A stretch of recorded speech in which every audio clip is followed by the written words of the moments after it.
Perfect. Thank you very much. Well, I'd like to call our meeting to order and start with the Pledge of Allegiance. Please join me. I pledge allegiance to the flag of the United States of America and to the republic for which it stands, one nation, under God, with liberty and justice for all. Okay, thank you. Linda, would you like to confirm our quorum? I can. Or Harmony? Harmony, yes, sir. Okay, Director Birmingham? Present. Director Commission? Here. Director Odell? Director Odell absent. Director Nathan? Here. President Poland? Here. 4 present, 1 absent, 4 met. Okay, I see Jeannie's name on the screen. Jeannie Odell, Larry, can you hear me?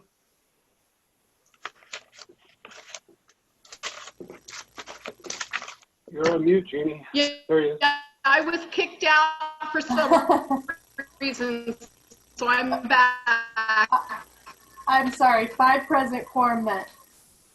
Thank you very much. Well, thanks to all who are joining us. The number is growing. We have 26 right now. I'm sure we're going to grow much larger than that. Hopefully this is the last time we'll have to meet by Zoom. That's always my hope. We are working to have a combined hybrid meeting, hopefully starting next month, where we'll be able to have a face-to-face meeting and also have our virtual meeting. Yes, Jeannie. I started talking. Can you hear me, Harmony? Yes, we can all hear. I was affirming that we can hear Jeannie. Did anybody hear me? Yes, Jeannie.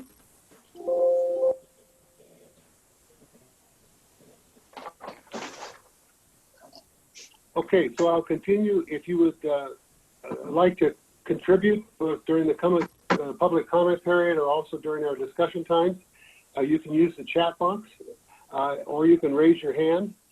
And Harmony, I guess, Harmony, are you controlling the screen or is Eric? Eric is. Oh, Eric is? Okay. Okay, so Eric, you'll keep track of the chat box and the hand raises and let people on so they can do that. To get started, are there any modifications to the agenda to my fellow directors?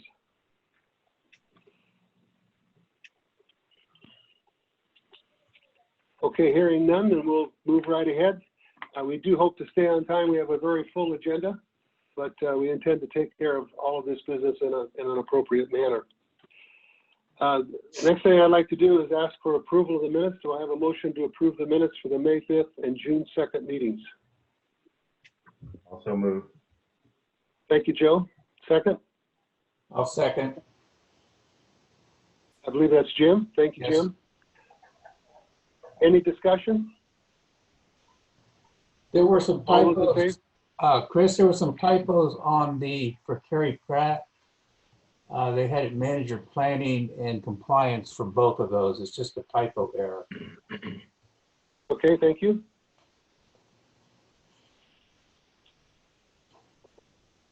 Would you like Okay, to could approve I, as corrected? Okay, I would, can we have a vote? All those in favor? Aye. Opposed? Okay, thank you. 5 in favor, motion carried. Sorry. Thank you. Public official comments. Darcy, I see you. I have a hunch you have some things to say to us. Just a little bit. Thank you, President Poland, board members, staff, and fellow Canyon Lake residents. I wanted to first let everyone know that on Thursday, July 9th, from 8 a.m. to 12 a.m. on Loch Lomond, Caliente Court, and Village Way, we're going to be flushing the system. If you recall, last month we had a conversation about some anthracite spill that had happened a number of years ago that still remains in the system. And staff is working diligently with a number of consultants to try and get a handle on it and make that problem go away.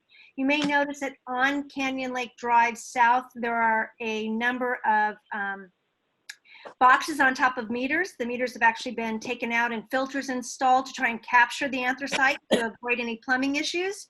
But it's something that's become a top priority. And so if you live on those 3 streets, again, it's Loch Lomond, Caliente Court, or Village Way, you may have service interruptions between the hours of 8 a.m. and 12 p.m. I also wanted to mention that the water quality report, the consumer confidence report, is out and it should be in your mailbox soon. You can also view it online at ebmwd.com. And finally, I was going to talk a little bit about the big elephant in the room, which is the algae in the lake. So as you know, we normally test with LEJWA a number of times during the year, including right before holidays. And this particular testing run, I had asked the Water District to do some additional algae testing, which they did do for us. And one of those areas was Emerald Cove, which is right off Gray Fox, between Running Rabbit and where Pheasant intersects. And we did have a warning level of algae. I've gotten a number of phone calls, I've gotten a number of emails, and I think maybe President Pullen, if you'll indulge me, that maybe when we have our next joint meeting with the city, the Water District, and the POA, we could add LEJWA to that group and we actually could have a community discussion about what are some of our options, what are we looking to explore, and how do we fix it? Because if you've lived here a long time, you know it's not a new problem, but it's not a problem that's going away. And I think maybe if we all had a better understanding of what role each of those agencies play and could have some dialogue with our residents, it might serve us all well to get some new ideas. So that would be my suggestion. I don't know if that's already on the calendar, that joint meeting, or it's something we could consider, but that would be my request for this evening, to at least consider that in the future. Okay, I appreciate that, Darcy. Harmony, could you please make a note to help me get that, see if we can get that arranged? Yes, sir. Okay, thank you. And that's all I had. Okay, appreciate that very much. Are there any other public officials? Yes, Darcy, go ahead. just a question. Do you have an update on the processing plant below the dam? Only that the consultants have been engaged. The engineering firm Kennedy Jenks has been selected, and they're in the process of doing a comprehensive study. So originally the study was just to treat PFAS or PFOA, some of the new emerging constituents.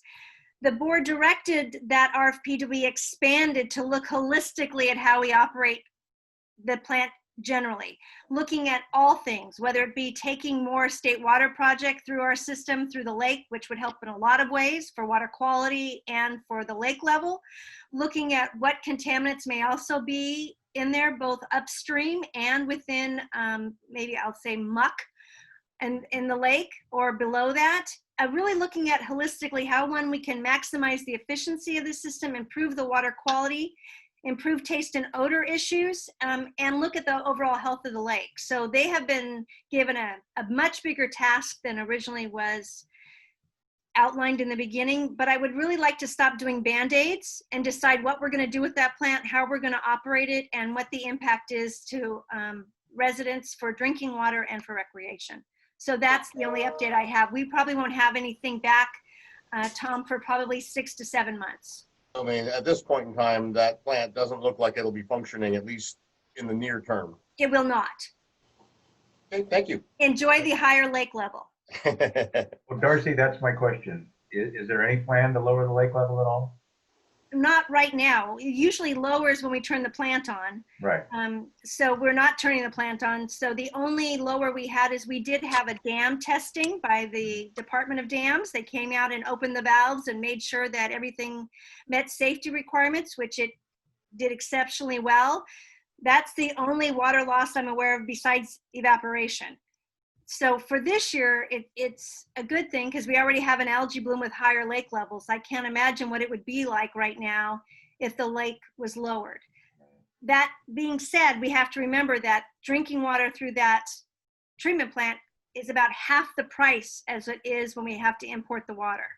So when we have an additional expense of having to purchase metropolitan water through Western Municipal, it's almost double the price. Thank you. You're welcome. Any other questions for Darcy? Do we have any other public officials available that would like to speak?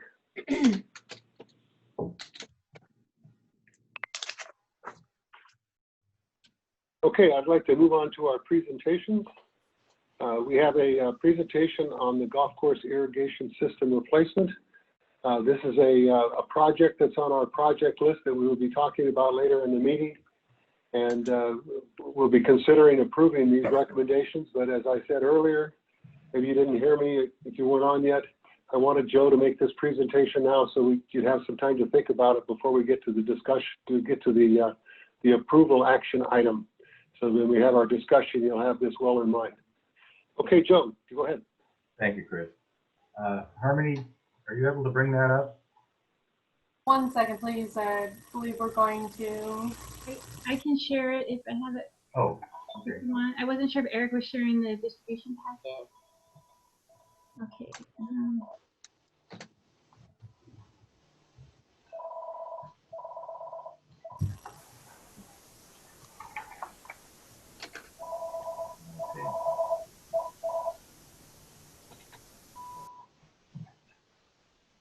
We good?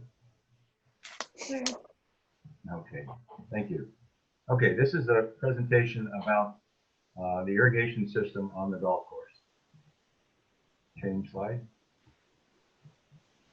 Our current system was installed in 1996 with an average life expectancy of the components of the golf course system at 15 to 20 years. Lateral lines, underground pipe, 20 to 25 years, and the main lines typically will last 25 to 40 years. Next. Our current system is experiencing a number of failures. As you can see in the photo here, we had a main line, or not a main line, excuse me, a lateral line break, and it went undetected overnight, and we lost an extreme amount of water. Obviously, costly in the repairs and costly in the water loss. Next. The Green Committee had identified some of the problems. As you see in the photo here, you have a failure in a 2-inch T line. My experience with plastic has only been residential, but I've never seen a plastic piece fail at that point. That was kind of a shock to me. We identified that in 2017, and there was an ad hoc committee created to research the problem and come up with some solutions. Next.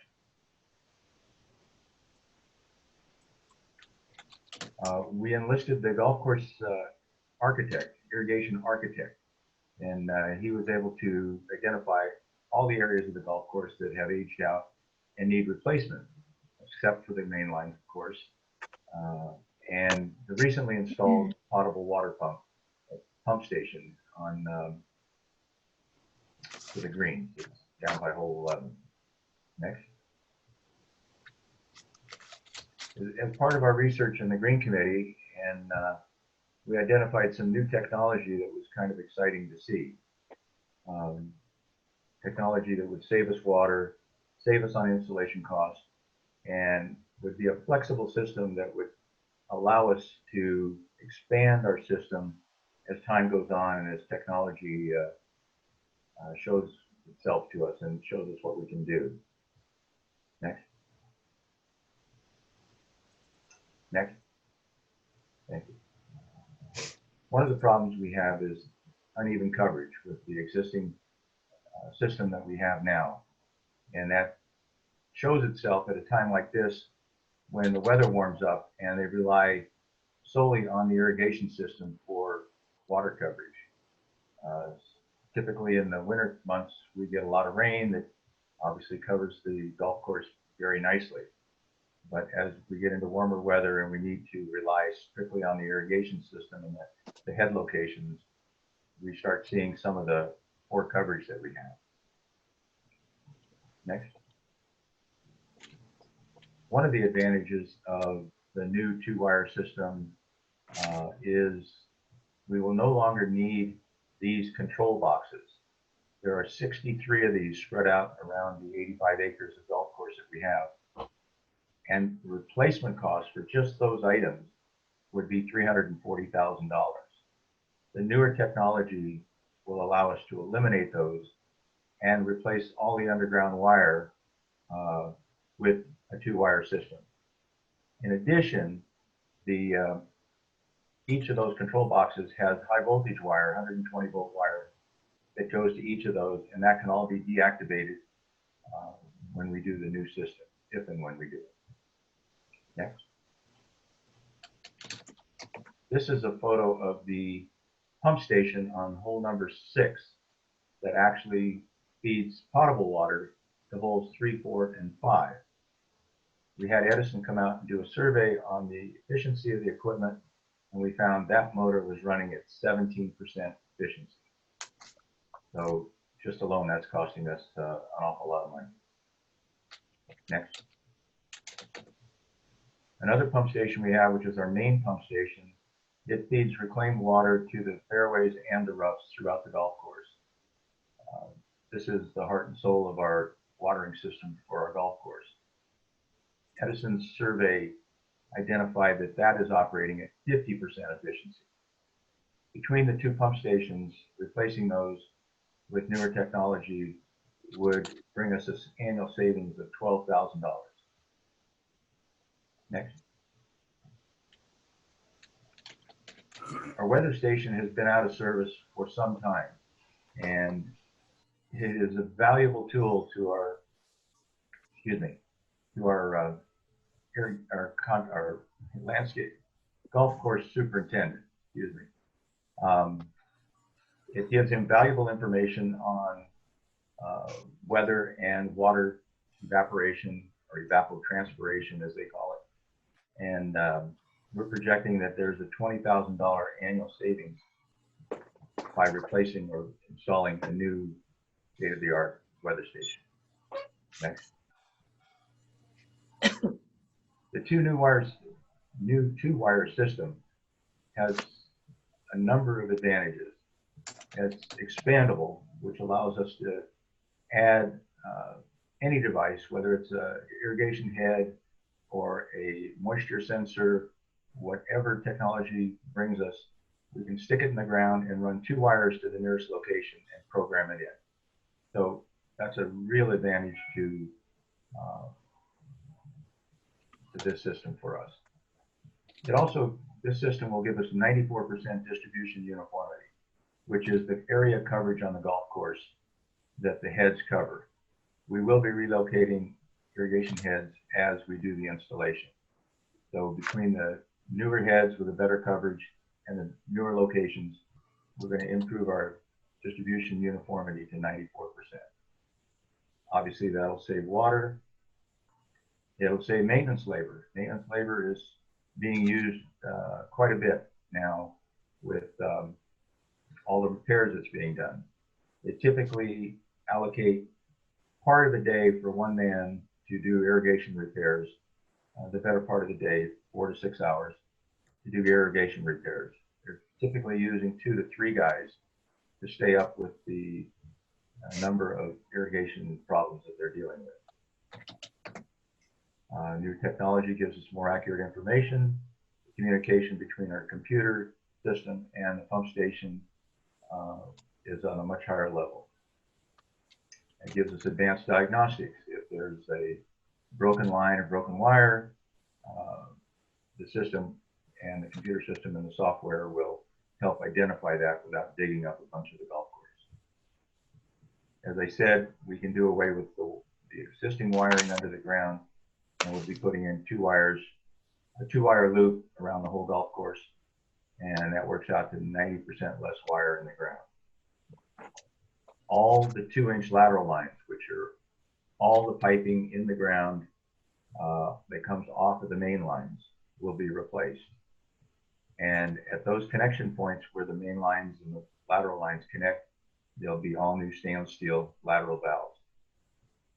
We currently have a number of brass valves that are stuck and inoperable, but fortunately they're in the open position. In addition to this, some of the technology we're taking advantage of now is moisture, salinity, and temperature sensors that we'll be putting in the ground to identify the little microclimates that we have around the golf course, and that'll allow us to direct the water more efficiently. Next. Improved distribution uniformity is one of the big things that we're going to accomplish with this. Our current system has 78% coverage, which by 1996 standards, I guess, was okay. Our new system is at 94%, or will be.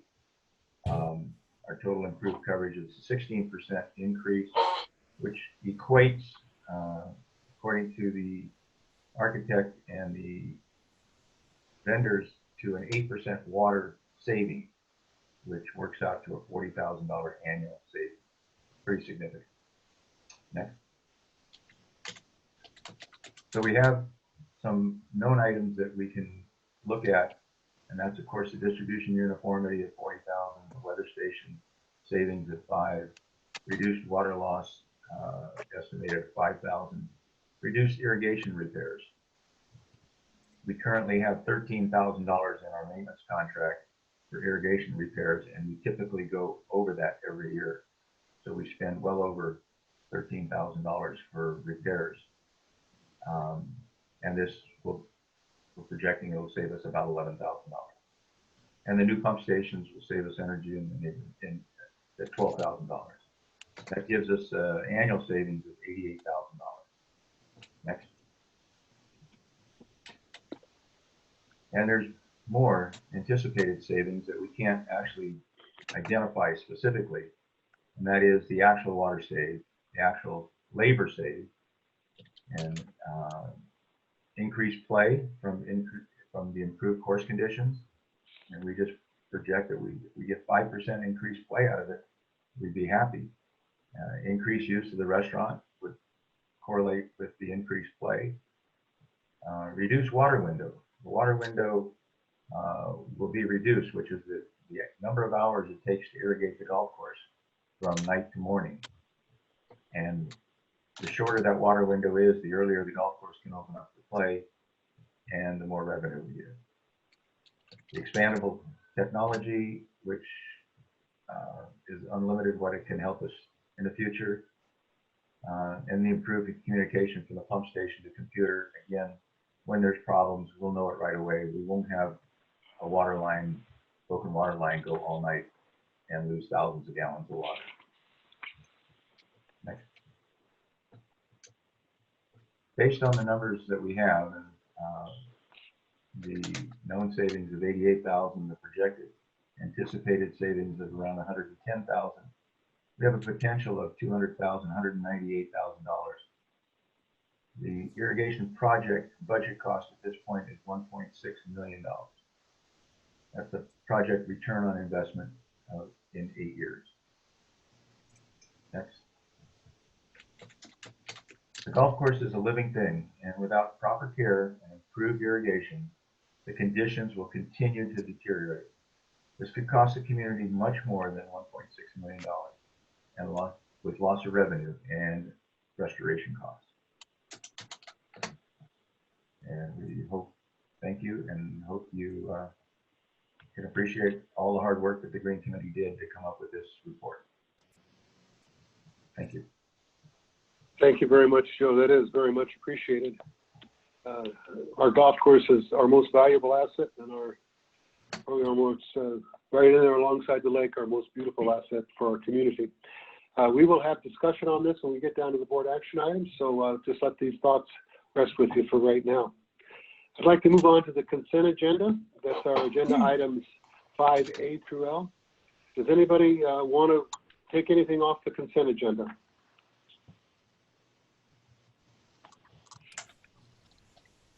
I'd like to pull item K, please. Item K, all right. Item K is pulled. Any other items?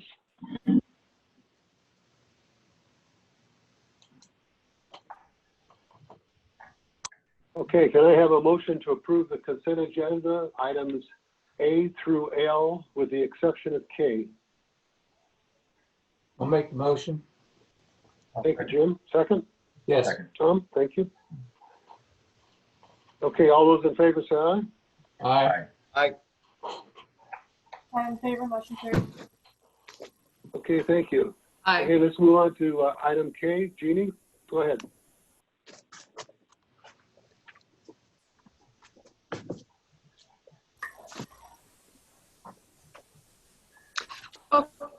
Yeah, the only reason I wish to have it pulled is I would like to have our future finding. I've asked for road, it has not been included.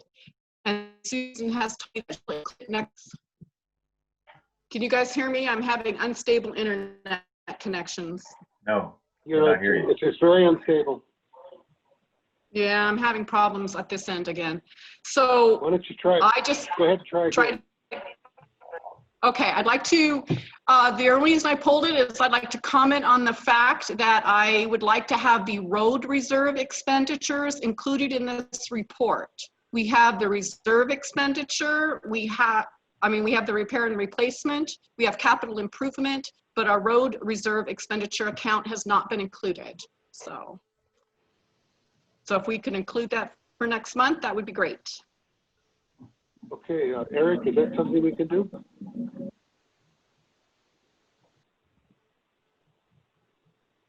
Susan already told me she could. Okay, I was just checking with the boss. Eric, are you online? I know, You're I on didn't know mute? if he'd hear. You Okay, might well, have a microphone issue. we will move ahead and we'll make that request, Jeannie. Thank you very much. Can you give me a motion then to Thank approve you. item K? I so Judy, move I need to approve item K as submitted. Okay, and do I have a I second? make a motion to approve item K as submitted. Okay, thank you. Have a second? I'll second. Thank you, Joe. All those in favor say aye. Aye. Aye. 5 in favor, Any motion opposed? carries. Good. Thank you very much. Let's move on to board action item 6.1. You can bring that up, Lynn, please.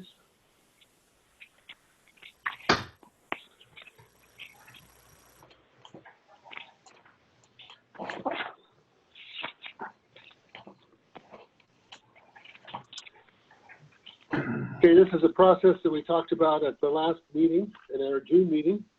What we did is it began with the board orientation in May, where we considered the projects that had been presented to us by the Facility Planning Committee, and also projects that had been reported on by our operations manager and suggested by our general manager and by other directors.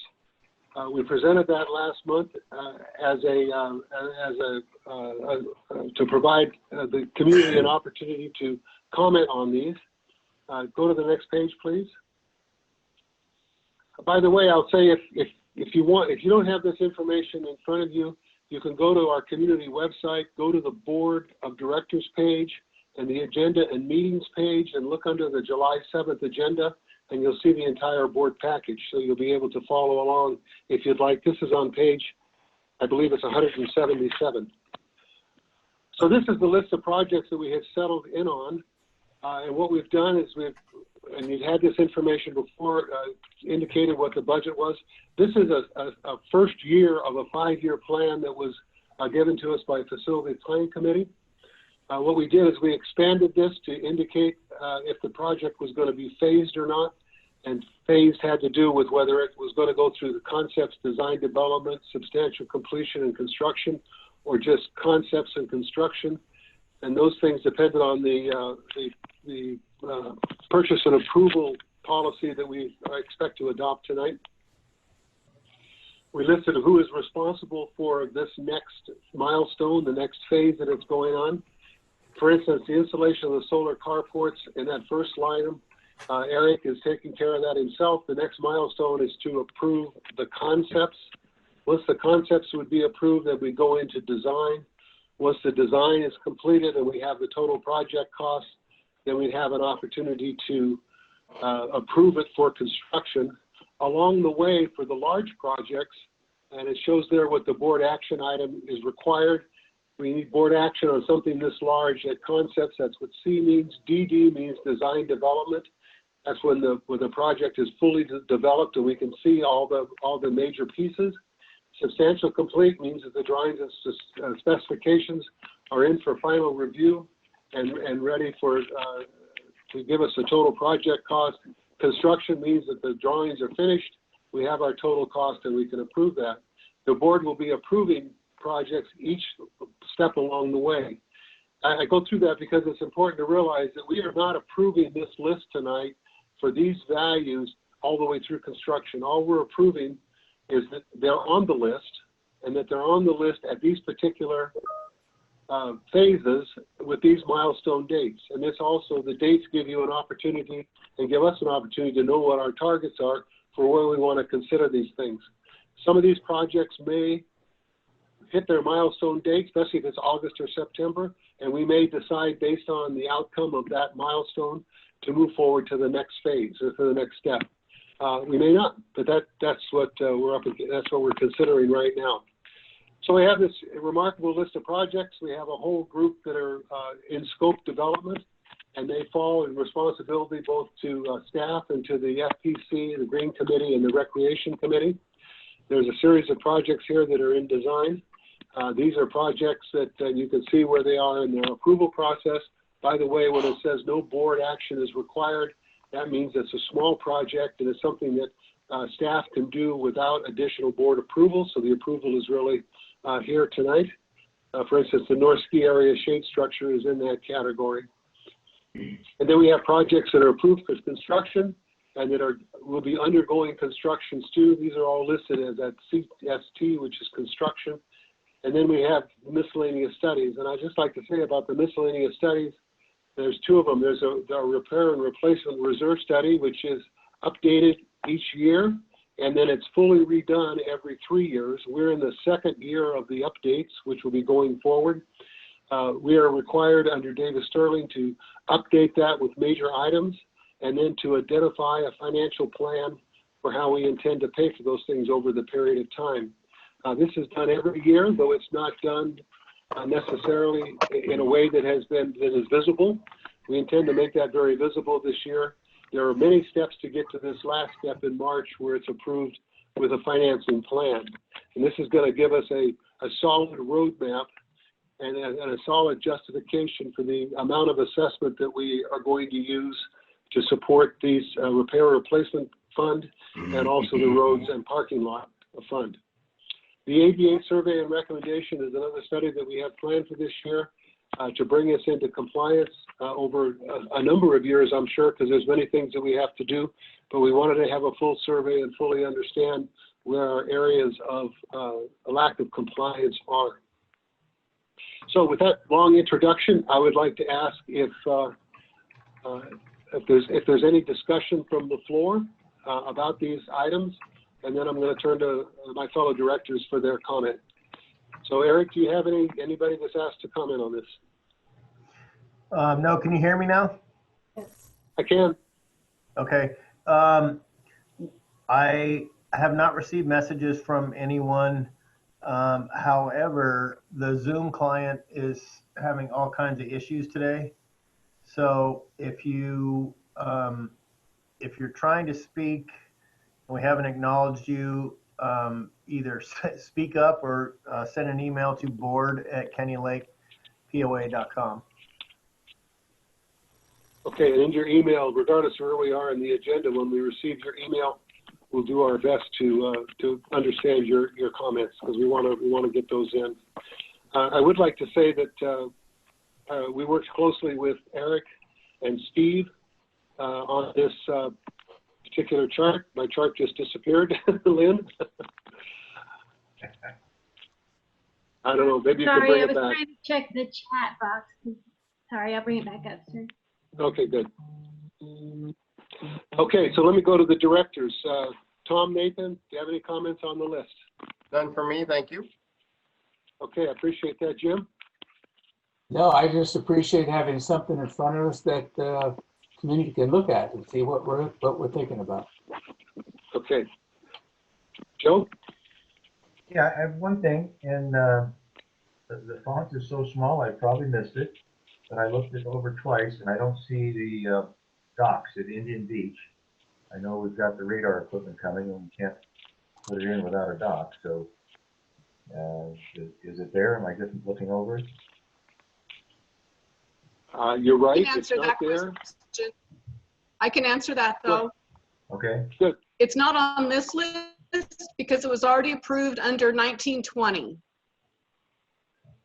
oh, okay, that's right. There was a 1920 list. I forgot. Yeah, it was already approved under 1920, so it's not here. Thank you. Okay. You're welcome. Judy, do you have any comments? Yeah, I actually have three. One of them, I believe, is my mistake. The fish habitat for 2021 is not on here. And I think we wanted to put it on here because there's the potential for a grant for that project. So we wanted to add it to the list so that we could investigate the grant possibilities for funding. Okay, The that fish other, hang on a second, Jeannie. The responsibility for that would go to where? well, it could be FPC/staff. I know that there's some information that's already been put together regarding possible locations, but I know the FPC cannot work with EVMWD regarding grants, so I think it's a split responsibility. So would our next milestone be concepts then? Sounds good. Okay. And when do you think that would be able to be done? Let's do, I would say, it looks like September, because October is pretty busy. Let's do November, actually. Okay, that's one. What's the next one? The next one is regarding the erosion control project. I would like to recommend or request that FPC be given a chance to review the concept document that's being put together by staff for commenting. Okay. And see, the erosion third- control. Okay. Longhorn. So you'd like to change the milestone from CST to SC? Yes, I would. Okay, we can do that. All right, number 3. Number 3 is the median landscape at Canyon Lake Drive South. I would like FPC to be given a chance to review that as well, as they're currently working with staff regarding some visibility issues in that area due to the landscaping. So I'd like to make sure that the new landscaping takes that into consideration, as well as I'm not sure if the scope of work includes uplighting, which has been discussed for numerous years about putting some uplighting in that area. Did you say this was a landscape master plan? Oh, no, I'm sorry. No, it's the Canyon Lake Drive South median and landscape. Okay, so you would like to see that CST change to SC also. Correct. Okay. And those are my only comments.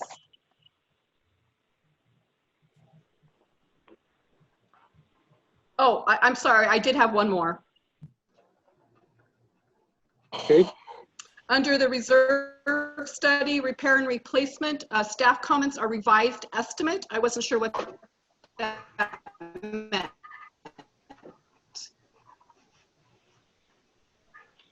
I don't know, can you help me with that, Eric, what revised estimate means? That means that we revised the estimate. It was another number and we changed the number. That was the budget number. Correct. Okay, Okay, good. gotcha. Thank you. Okay, you're welcome. The only thing that I would like to comment on is that under the community building / team gathering room / exercise room, there's a $600,000 number there, which is just a placeholder kind of number. I'd like to say that this is a follow-on on a project that was hotly pursued and considered a few years ago as the tennis center. The idea here is to bring all that back together, give it back to FPC to have a 2020, 2021 look at it, and come forward with concepts for us by October so that we can decide how we want to move forward.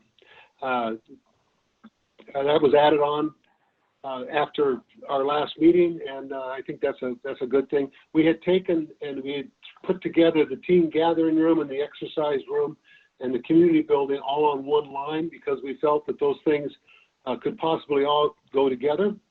They may not. FPC may come back to us in October and suggest different venues for each of those activities. But at any rate, I wanted to mention that that was a change from before and something that we'll be looking forward to what FPC has to say about that. Any other comments on our project plan? Okay, excellent. So we'll look forward as we go forward each month to getting these milestone reports and moving this along in an organized manner. I must say I'm very pleased with the cooperation that we've received both from the board and from the staff in getting this developed.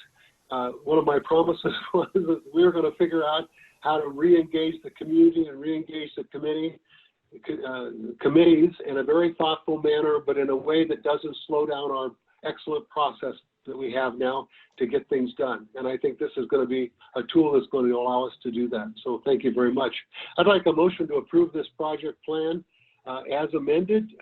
This is the plan. The amendments are adding the fish habitat and changing the deliverables or the milestones for erosion control and the Canyon Lake Drive South median. So Can I have a moved. motion? So moved. Thank you, Jeannie. Can I have a second? Second. Okay, thank you. It's been moved and seconded. Any other discussion? All those in favor say aye. Aye. Aye. Any opposed? Aye. Who was opposed? Oh, that was a late aye. Okay. Let me clarify. Do we have anyone opposed to this? Speak up. No, we don't. Okay, Harmony, that's moved unanimously. Okay, thank you. Okay, let's move on to item 6.2. This is the resolution and policy to replace the golf course irrigation system. So, Joe, you want to give us a highlights of the whereases? I would like to thank Joe for taking the time to do a very excellent presentation and then summarizing it in these whereases, and then there's a recommendation that follows. Please go ahead. Okay. Well, the presentation pretty much spoke for itself. It's 2 pages here. I'm not going to read it all, but we highlighted all the positive things with the system. We highlighted all the failures in our existing system, and we have currently have $3.2 million in reserve allocated for irrigation for the golf course, including pump stations and auxiliary equipment. And we're only looking to spend $1.6 million to put basically a new system in, except for the main lines. We have a very reasonable return on investment, although some of the numbers aren't guaranteed numbers, they're projected. But regardless, there is some significant value to the community in saving. So we're looking for the board to approve this resolution under a system that we have looked at phasing, so we can kind of offset some of the costs if necessary. We're going to ask the first phase, which would be an allocation of about $75,000 for fiscal year 2021 to procure a complete set of engineered drawings, including consideration for the drought tolerant areas, with options for a multi-phase approach, and also get bids to approach it from a single continuous project basis as well. There may be some significant savings that would help us decide to do it all sooner rather than later. Phase 2 would be $250,000 expense for fiscal year 2021, and that would be to replace the urgent equipment that is hurting us right now, which is the weather station, the recycled water pump station on hole number 11, and the potable water pump station on hole number 6. Those are critical items on the golf course that need attention as soon as we can replace them. Phase 3 would be half of the installation, which would be a 50% installation of the complete underground system, irrigation heads, piping, controls, wiring, all of that. And that would go into fiscal year 2021 and 2022. And if it's decided to go into a third year, we would put phase 4 in there for the balance of the work to complete. And that would be also $650,000. Advantage of a phased approach will be evaluated to determine if a multi-phase approach will have significant savings over a single-phase project. Bid awards will require additional approval of the board of directors and will be based on available funding, with consideration given to the cost differential and the impact on play. So on behalf of the Green Committee and everybody that worked so hard on this program, I would like to make a motion to approve the irrigation system in this phased approach. And Joe, could you clarify the extent of that approval? In the sense that, are we approving the phase 1 and phase 2, or are you asking us to approve all 4 phases? I'm asking for all 4 phases to be approved and to be determined if to be determined if once we get the numbers from the architect and pricing, then we can decide how we want to go, what direction we want to go, and how many phases we want to do it over what period of time. So I think we have to actually approve contracts for dollar amounts for each of these phases, and so that process would still have to come around. So I believe what you're asking for is approval and concept for all 4 phases. Perhaps you're asking for approval of spending the $75,000 for phase 1 so we can get to the next phase. Well, okay, I'm new to this, so I will defer to you. You know how the system works. I always learn to ask for what you want and be happy with what you get. So, okay, so what I'm going to suggest to you is that your motion indicate that we're going to approve the project in concept and approve funding for phase 1 studies of $75,000. That would work fine. Yes, I will amend the motion to that. Thank you. Do I have a second? I'll second. Okay. Do we have any discussion from the community? Eric, Yes. is there anything on the? Oh, I think he's muted. Okay. We did get an email. I can read it. It's from member Mike Harris. It says the two-way wire system should be installed with additional wires. My experience as an HVAC contractor is that, should be installed with additional wires. My experience as an HVAC contractor is that wires fail. The expense is minimal at time of construction. I think he's saying he's in favor of it. I don't know if he's Sounds on. like it was You can chat in. It's just an email. Well, I think that's a good suggestion. We've picked that up. Okay. Okay. And did he have another comment? I do not have any other comments. I don't know if Eric's received any. I do see Renee just waved her hand. Is that all right? Or? Yeah. So these are just my thoughts. I golf maybe, well, so far once this year.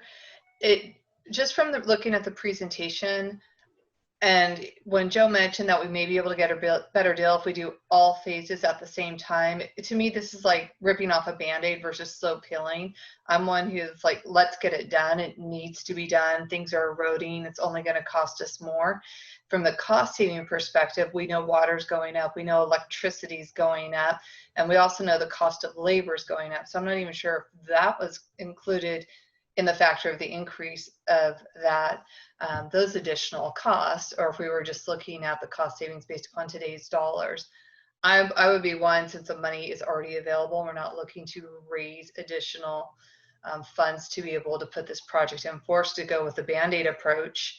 And let's just get it all done as quickly as possible. Let's save some water. Let's be that community that is trying to save water, trying to save energy. I don't want to necessarily call us green community, but just trying to do a little bit more. So I'm all in favor of this.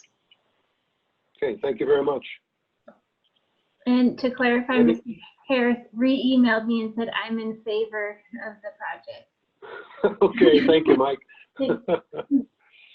I looked through the screens. I didn't see any other hands waving and no other emails. I don't know if Eric received any. Okay, so let's go to the directors. Jim Berringham, what are your thoughts? Yeah,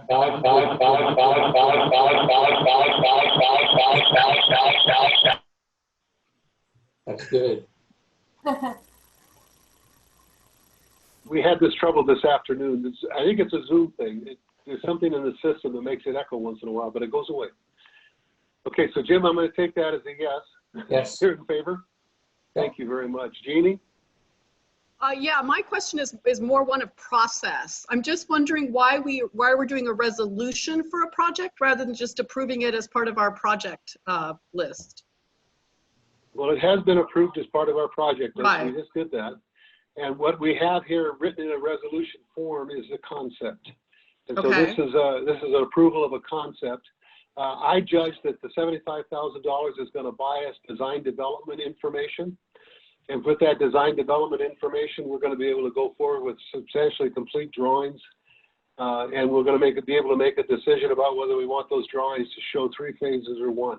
So Hey, we're right Dorothy, on target. Excuse me? could I get a little bit of wine and a couple ice cubes?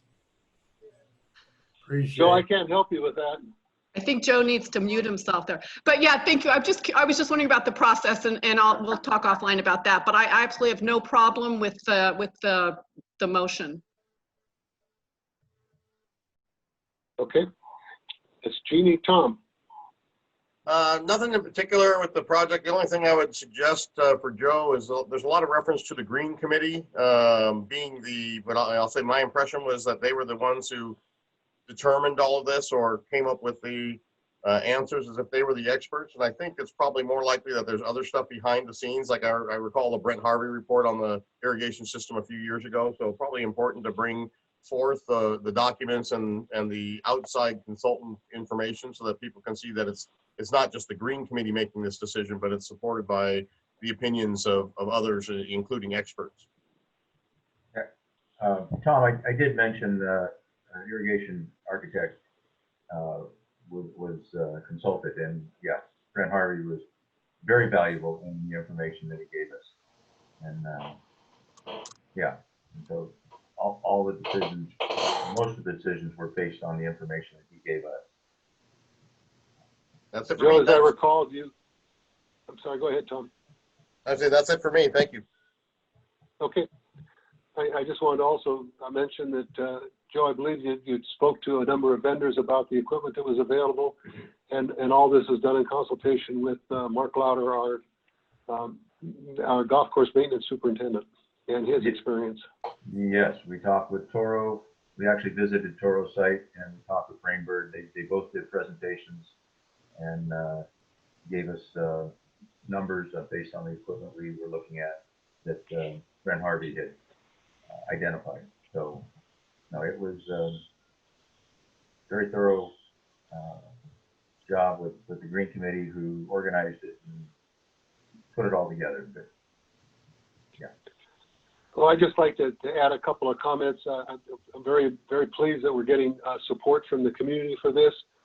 Anybody that's listening that doesn't support us, I'd just like to say, we've got 85 acres of some of the most beautiful grass in our area. You only have to go down the street a little ways to Sun City to look at what happens when a golf course doesn't get watered and what it does to the appearance of a community, and we don't want to ever go there. It creates a very healthy environment for our community. It has a positive impact on the quality of our air. It creates a wildlife refuge, and while none of us like to see the coyotes running around, We do love to see the birds and the rabbits and well, maybe not the rabbits to the golfers because they eat the greens, but at any rate, there is a wildlife refuge out there which adds a real diversity and an environmental healthy issue to our community. So I'm very pleased to see this moving forward. I'd like to call for a question. All those in favor of approval in concept and specific approval for phase 1 studies at $75,000, say aye. Aye. Aye. Any opposed? Okay, motion carried. Thank you very much. All right, let's move on to item 6.3. This is our budget timeline and process. Jeannie? Got it. Lynn, are you going to be able to pull it up or? Looks like she's scrolling toward it. Okay. So just the background is to guide the board in our decision-making process during the current fiscal year. Core principles and goals were developed at our May 2020 Board of Directors orientation session. During the discussion regarding core principles, it was decided that the board would focus on supporting strong financial stability for the membership. A goal was established in support of the core principles to refine the process for developing the annual budget and dues assessment that supports efficient department operations, justifies contributions to the reserve accounts, and supports the 5-year budget plan. So in conjunction with the Finance Committee Chair, the Controller, and the General Manager, a budget timeline and process was developed, which has been included, to support that referenced goal. So it's there for the attachment. We can go through it if you wish, but it's recommended that I'm sorry. Why don't you go ahead and just breeze through it and hit the high spots. The high spots are that we're going to begin the review of the fee schedule in September with fee schedule recommendations finalized by the Finance Committee in October. We are going to have a subcommittee put together between FPC and Finance, which will review our reserve studies and make recommendations to the full Facilities and Finance Committee in October. The 5-year plan will be presented to the Finance Committee from FPC. Highlights in November are the board will be approving the budget model, which is going to be put together by our general manager. And the rest of the schedule pretty much remains the same as it has been, with the exception of April. The Finance Committee will be reporting back to the Board of Directors any lessons learned and recommendations for further refinement for the following year. Oh, I should say too that in March, for the first time, I'm skipping all over on you there. In March, for the first time, we're going to be looking at a 5-year budget for operating budget and all of our reserve accounts for board approval. Okay, thank you. Do we have any comments from the community?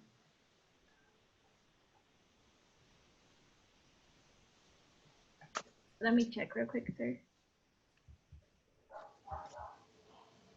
No, I do not have any emails, sir. Okay, comments from the directors. Joe, let's start with you. I'm perfectly fine with this. I think it's good to have this on paper so we can all refer to it and we know where we stand anytime during the year. So I'm good. I like it. Okay, Tom? Only thing I see, which I thought we talked in our board orientation, that we were going to maybe have a separate meeting just for the budget approval later in the month of March rather than on the very first Monday, which is the 2nd. Just timeline, it seemed like it was kind of a crush to get us to be all the way done by that date. I don't know if that's changed or if we just decided that we want to try and put it in with the regular meeting that month.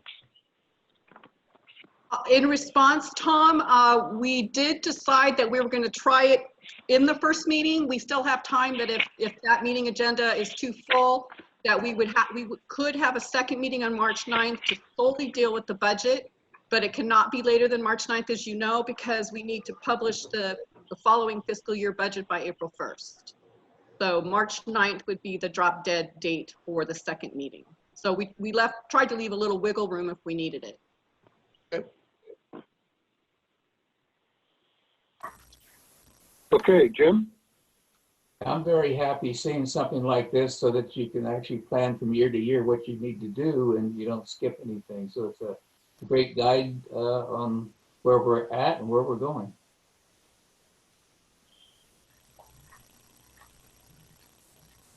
And needless to say, I'm very pleased to see this because the two things that I was concerned about is to make sure that the board had a chance to weigh in on the concepts that the budget was going to be built around, and that'll happen in the fall.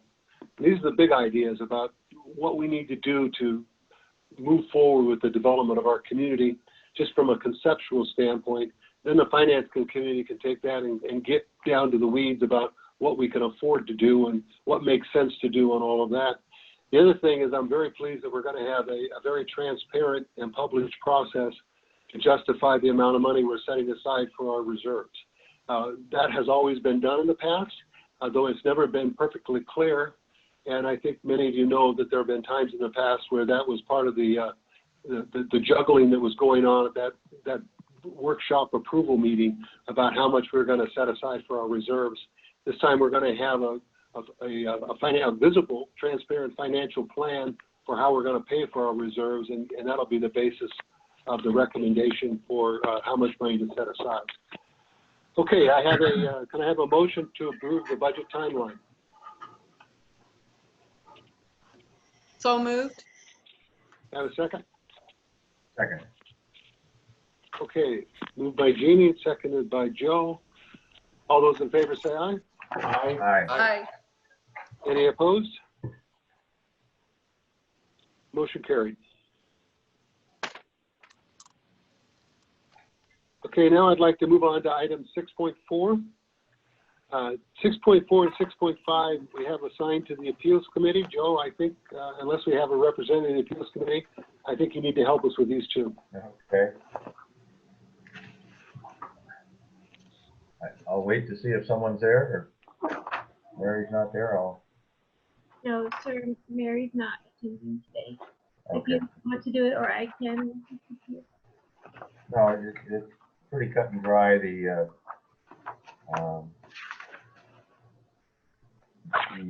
Appeals Committee has been seeing a number of dog citations, and all the stories that come behind the dog citations are not deliberate. They're mostly uninformed people, and while the existing fine is $100 per violation per citation, they thought it was pretty extreme, and people can find that most people are just unaware of the rules, and they step on the park. The dog steps on the park. The dog jumps out of the golf cart, runs on the park, and patrols there and writes them a $100 ticket. So we just felt, or the appeals felt, that that was a little unreasonable, and proposed this other fine schedule where the first offense would be a written warning, which I must say will go on their record and it'll be recorded. And then the second offense would be a $50 fine, and then the $100 fine after the third offense, and progressive from there. So that's what the Appeals Committee would like to adjust the fee schedule on that particular item. Okay, do we have any comments from the community? Let me check, sir. I do not have any emails. I do Okay, not. comments from the, go ahead. Did you say you had? No, sir. Okay. Who wants to speak first? I've been calling on people. I'll speak. I think it's a good thing. Go ahead, Jim. Yeah, I actually like that, because I see people that do not know the dog rule and they get a ticket, and I think it's actually a very good thing for our community and shows that we're just not out here to collect fines.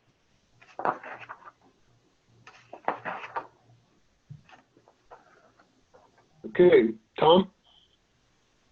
I'm good. Everything looks good to me.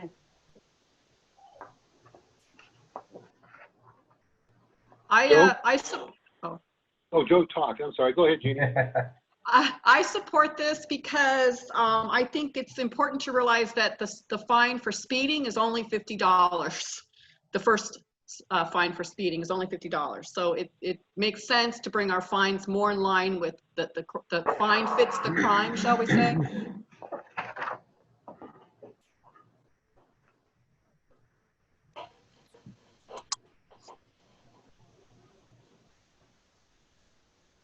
I think I agree with Jim. I think this looks good. I think it's good for the community. I think it offers some grace to folks that aren't necessarily paying attention to all of our rules, but at the same time holds them accountable for multiple offenses. So I like this also. Can I have a motion to approve the 28-day reading of the 28-day of the fine schedule revision to GR 2.14A? So moved. Okay, Joe, can I have a second? I'll second. Sounds like Jim. All those in favor? Aye. Any opposed? Okay, motion carried. Going on to 6.5, this is to revision to GR 2.14C. Joe? Yeah.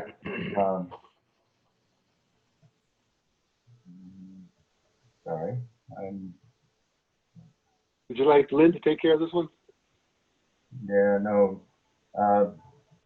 Dogs in designated areas. Okay. I'm sorry. I spoke to this one previously. The first one was on leashes. I had them backwards, but it's basically the same thing. You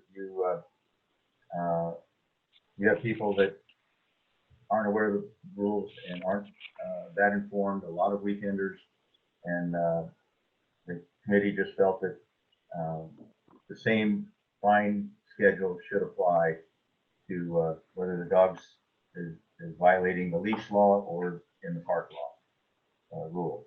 So I think it's another good thing for the community.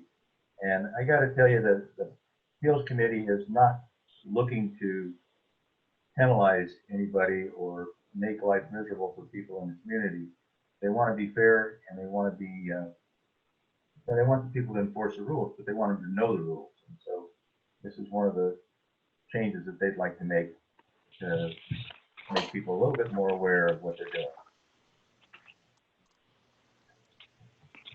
Okay, do we have any comments from the committee, from the community, excuse me? Lynn, are you still with us? There she is. Sorry, have some noise in the background going on. Did you approve that motion already? I'm so sorry. I We're not don't see through any the motion comments. Lynn, do you? Oh, let me see. No comments.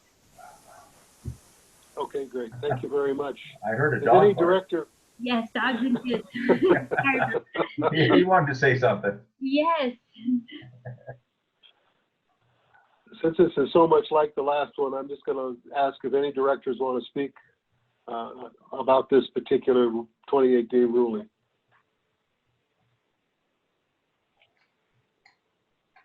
All good. Yeah. Oh crap! I just.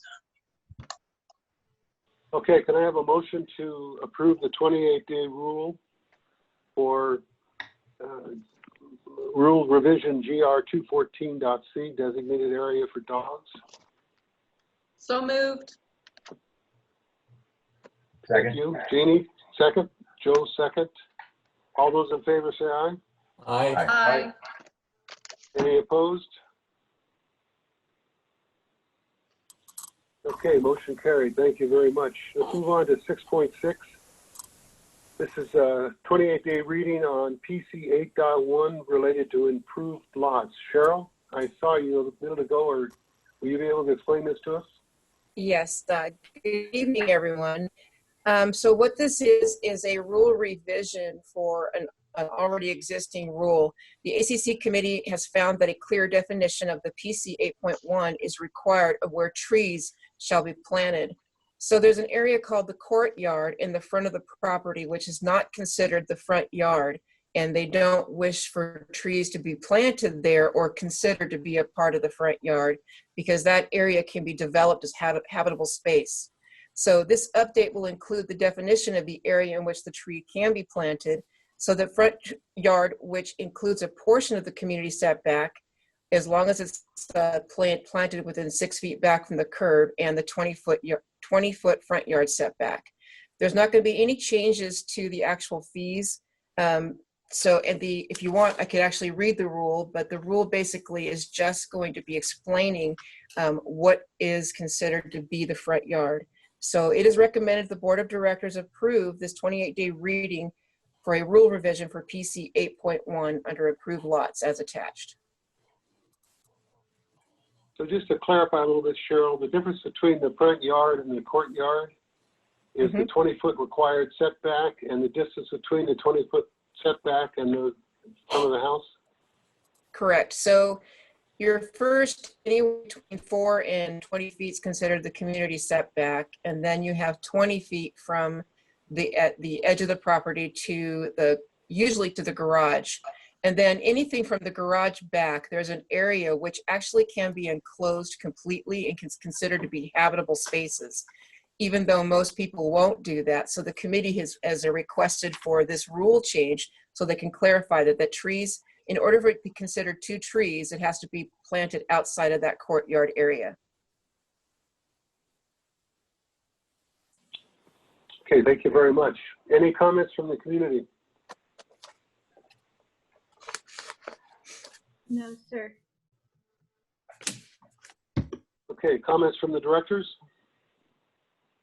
Yeah, Cheryl, just a question for you regarding the total differential in the front yard. We've got a community setback portion, and my understanding is that number might be 4 feet. It might be something over 20 feet long from different property addresses throughout the community. And then we have 20 feet beyond that. And so in some properties, it might be only 24, 25, 26 feet. Other properties, it might be 40 feet from the curb all the way back to where this property front yard, quote unquote, ends. So I'm concerned about where the language says that it must be in the 20-foot front yard. Does that mean it's not allowed in the setback at all? No, the actual rule basically states that it has to be planted at least 6 feet back from the curb. And it can be within the community setback as well as the 20-foot setback as well, just not the courtyard. So when I'm reading this revised, the final version after it says proposed change, it says a minimum of 2 15-gallon trees or larger in the 20-foot front yard, not the courtyard. That seems to be kind of restrictive to just that 20-foot section.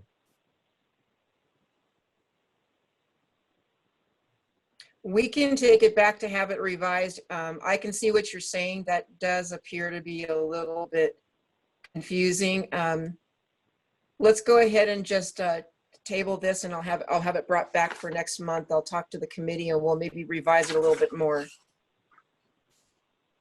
I think that's a great idea, Cheryl. I think perhaps some language like as permitted in the setback or the 20-foot front yard might work. Correct, because it can actually be planted in the community and the 20-foot front yard setback, just not the courtyard. So Right. We'll go ahead and bring this back and have the committee go ahead and rewrite just a little bit more. I would also like to say that the committee has requested to pull our other item, which is, it looks like it's 6.13 before another revision that has to happen on that. So we're going to be pulling both of ours today. You want me to make a motion just to table this until next month? Please. I'd appreciate that. All right, I make that motion. We have a motion to table. Second. Item 6.6, a second. I have a second from Joe. All those in favor? Aye. All right. Any opposed? Okay, motion carried. Thank you. We're down to item 6.7. Cheryl, before we go there, Cheryl, I don't know what you were referring to in 6.13. Was that 613 about the first floor elevation? Yes, first floor elevation. We need to pull that one as well. All right, so we'll just we'll pull that right now, so we won't go to that. And we can do that without having to table it. Okay, thank you. Let's go to 6.7, the 28-day reading on piggybacking. Corey, are you with us? Yes, I am. Good evening. So before the board tonight are the next two 28-day readings will be for revisions to rules regarding our gate access. So the first one would be a new rule, GR 6.9B, piggybacking. And so the background of this rule is that all member vehicles entering the community are required to wait for the gate arm to lower and reopen before entering. In some instances, a member will not wait for the gate arm to lower and will piggyback another vehicle into the community. This item was discussed with the appeals committee, and it's proposed to identify that a member who piggybacks another vehicle is not a gate runner as defined in GR 6.9A, which we will actually cover next. To gain compliance, this new rule will impose a written warning for the first violation instead of immediately resulting in a fine. So any vehicle registered with the CLPOA that piggybacks another vehicle and enters the community without allowing the gate arm to lower is in violation. This rule would become void if the vehicle is directed to enter by staff. And then the fine schedule is as written right below it. Okay, do we have any comments from the community?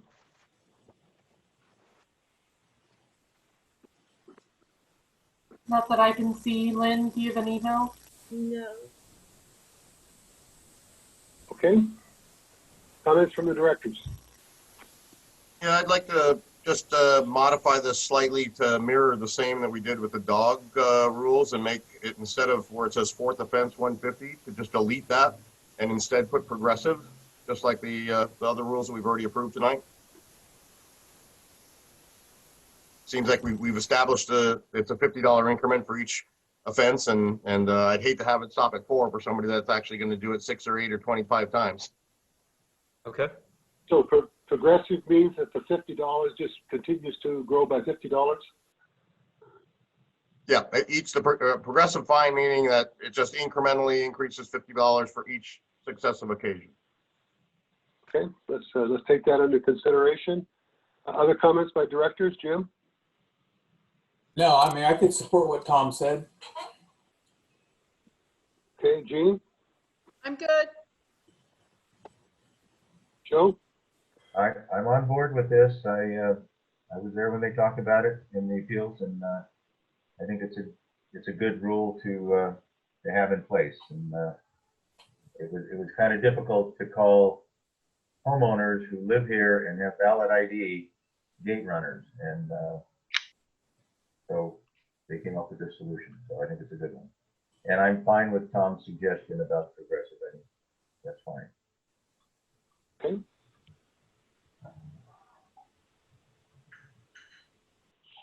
The only thing just from a casual observation, very rarely, is that sometimes it seems like that gate just stands open and the staff is there waving folks through. Without getting into that conversation, all I would say is that if we do something like this, we really need to make sure that we get our enforcement in line. Okay. I have a motion to add to our 28-day rules, GR 6.9B piggybacking. All those in favor say aye. Aye. Aye. Aye. Aye, and that's with the change, correct? With the progressive yes, being. You know, Harmony, I didn't get a motion, did I? No. Yes, I'll make that let's motion back that up. we approve this rule with the only change being that fourth offense 150 is removed, and instead we add the word progressive. Okay, and do I have a second? Second. Okay, Jim, thank you. Now, all those in favor say aye. Aye. Aye. Any opposed? Okay, motion carried. On to 6.9. I'm sorry, 6.8. Vehicle identification. Corey? Yes, so this is a rule revision to GR 6.9A. And the background is that the following revision is being proposed to simplify and clarify the definition of a non-authorized vehicle entry into the community. This type of non-authorized entry is commonly referred to as a gate runner. So to differentiate the two rules, 6.9A would apply to non-residents entering the community, whereas 6.9B, the rule that was just approved for a 28-day reading, would apply to members. And so to look at the the revised language of this rule would read, the title would be changed to non-authorized entry, and it would read, any person who enters the community after being asked to re-enter via the guest lane or exit the community is in violation. Fine shall be progressive and based on the individual person on an 18-month rolling calendar. And the fine schedule is listed immediately below. Okay, do we have any comments from the community? I see no hands raised. Lynn, do you have emails? No. Okay, comments from the directors? Jim, should we start with you? Yeah, I mean, we did the progressive on the other. Do you want to do the same thing on this? You have an 18-month cap, so would you do 250 every time until whatever? I agree What's with your that. suggestion? Okay. All right.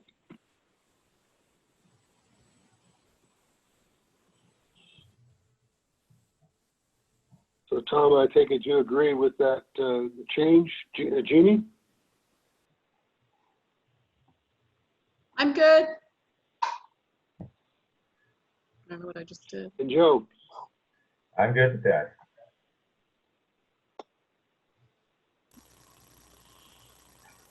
Okay. I take it that this level of fines is what we have in the program right now? Correct. This is, yes, this was the existing fine schedule in place. And let's see, these people that are running the gate, they haven't been called in, so it's not like the member's going to get responsible for this fine. It really just falls to the person that runs the gate.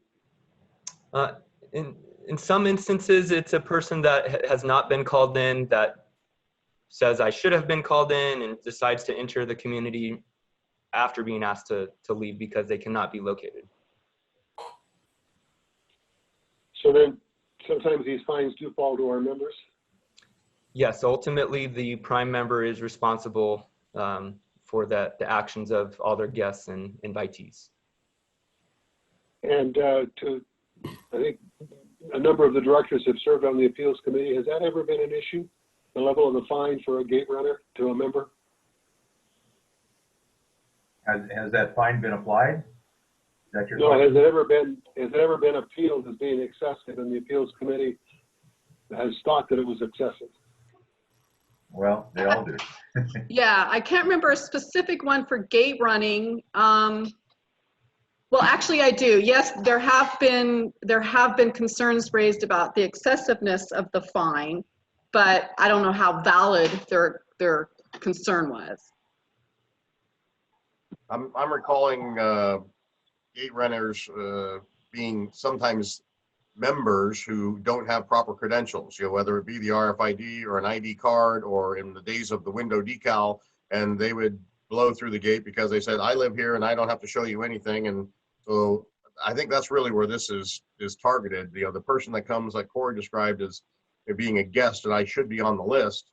It's a harder one for us to enforce because the member is going to say, I didn't call them in. So that means they're not responsible. And I think in those situations, we just probably have our hands tied. But if we have a member that's blowing off our rules and our gate security, then it seems to me this level of fine is appropriate, and we're not going to have a lot of repeats. Yep. I would expect. Okay. Exactly. I'm fine with that. Okay, I have a motion to accept the 28-day read for a change to rule GR 6.9A. All those in favor say aye. Aye. Aye. Any opposed? Did we have a motion on that? Okay, one? motion carried. Okay. I have it as Did I have a- Berringham and Nathan. You want to vote now, Joe? No, I'm sorry. Yes, I voted. No. Okay, good. Listening for voices I recognize, that's all. Okay. Okay, let's move on then to committee policy and charters, 6.9. Hi, good evening, everybody. So the board of directors, after the election, they held their annual board orientation in May. And during one of the days of the orientation, the board reviewed all the current committee policies and charters for each of the Canyon Lake POA committees. The board has then made some modifications and requested to modify the committee policy and charters as attached. So we're requesting that the board review and approve the revised committee policy and charters for a 28-day reading effective today. Do you want me to go over each of the charters, Mr. President, or? No, if you could just scroll through and hit some of the high spots. Some of the things are editorial, some of them are changes in policy. Okay, so on the committee guidelines, or committee policy, there was not a significant amount of changes proposed by the board this year. There was a few changes. The standing committees we have moved yesterday, and then last year we changed facilities planning to, facilities review to facilities planning, so we were just updating the language there. There was a couple of committees that was recommended as we get to the charters that the board sunset. They have not been meeting, and so you'll see that on some of the charters that are submitted, is that they felt that we could disband that committee because we haven't been meeting. So in addition, one big change is the members. So previously for many years, it's been only prime and associate members are eligible. The board's making a recommendation to allow sub-associate members to participate on a committee. Anyone participating on a committee still must be in good standing, but that will allow more members to apply. And then there was just some general language changed about the liaisons and staff and their roles in each of the committees. And that's pretty much let me just comment on that for a second. We are clarifying that the committee liaison is going to be the main conduit of information between the board and the committees, and then it will be done in consultation with the general manager and staff. And we're looking to the liaisons to provide that, if I can call it, active and proactive communication with the committees, both giving them assignments and bringing the assignments back on schedule. I think that's an important change that maybe it was done years ago, but it hasn't been done the last few years. So go ahead. Thank you for clarifying that. And as Mr. President mentioned, this board packet will be posted online for members that do, or it's posted online. So if you want to actually read through, I noticed a lot of committee members are attending. We did send out all the revised charters to the staff liaisons to pass along to their committees to review for the 28-day reading. There was some minor changes to subcommittees, and several committees this past year have requested modifications to add alternates. In the charters, you'll see a few of them have some changes to the membership makeup of the committee. And that's pretty much it. Oh, the committee term limit. So currently the committee term limit is still 1 year. We added this in October section because we renew the master roster annually in October. We're just trying to clean up some of that language. And I think that's all the significant changes. We will post the updated committee the committee organizational chart also with this. That's not included in this packet. We just submitted the policy because it doesn't have to be approved. So we just submitted the policy and the charters. So do you want me to go through some of these charters also? The Architectural Control Committee had quite a bit of changes, mostly in the language related to it, about their function, because they are an approving authority committee, as they approve and deny member applications and requests for extensions. So we modified that language because they do have an authority of responsibility as that committee. We also now will have a board liaison on that committee. The Appeals Committee only had minor changes. They're adding an alternate member. I'm going too fast. Please, someone stop me and let me know. The Dredge Committee, we recommended no changes. The charter would stay as is. Same with the Estates Committee. The EVMWD Litigation Advisory Committee, it's been recommended that we sunset this committee. Mostly just being inactive, and with the association coming to close with the litigation with EVMWD.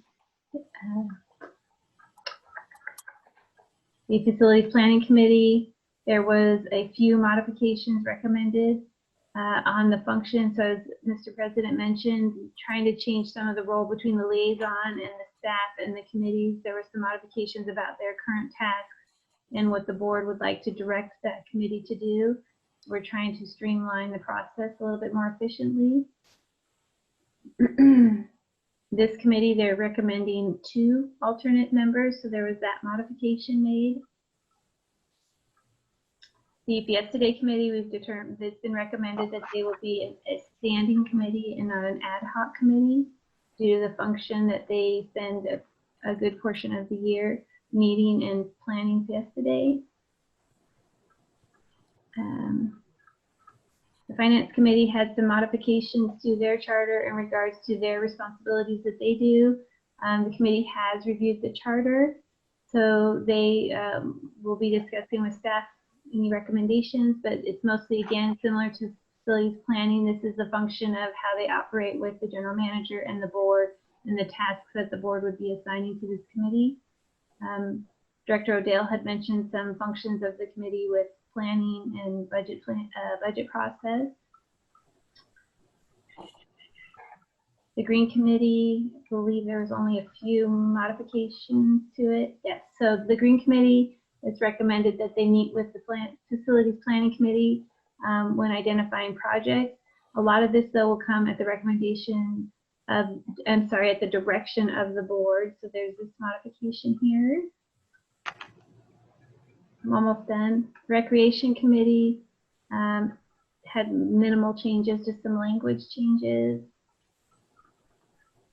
The Rules and Regulations Committee, I believe Corey could correct me, but I believe they have not met in a significant amount of time. I want to say over a year. So it's been determined to sunset this committee at this time.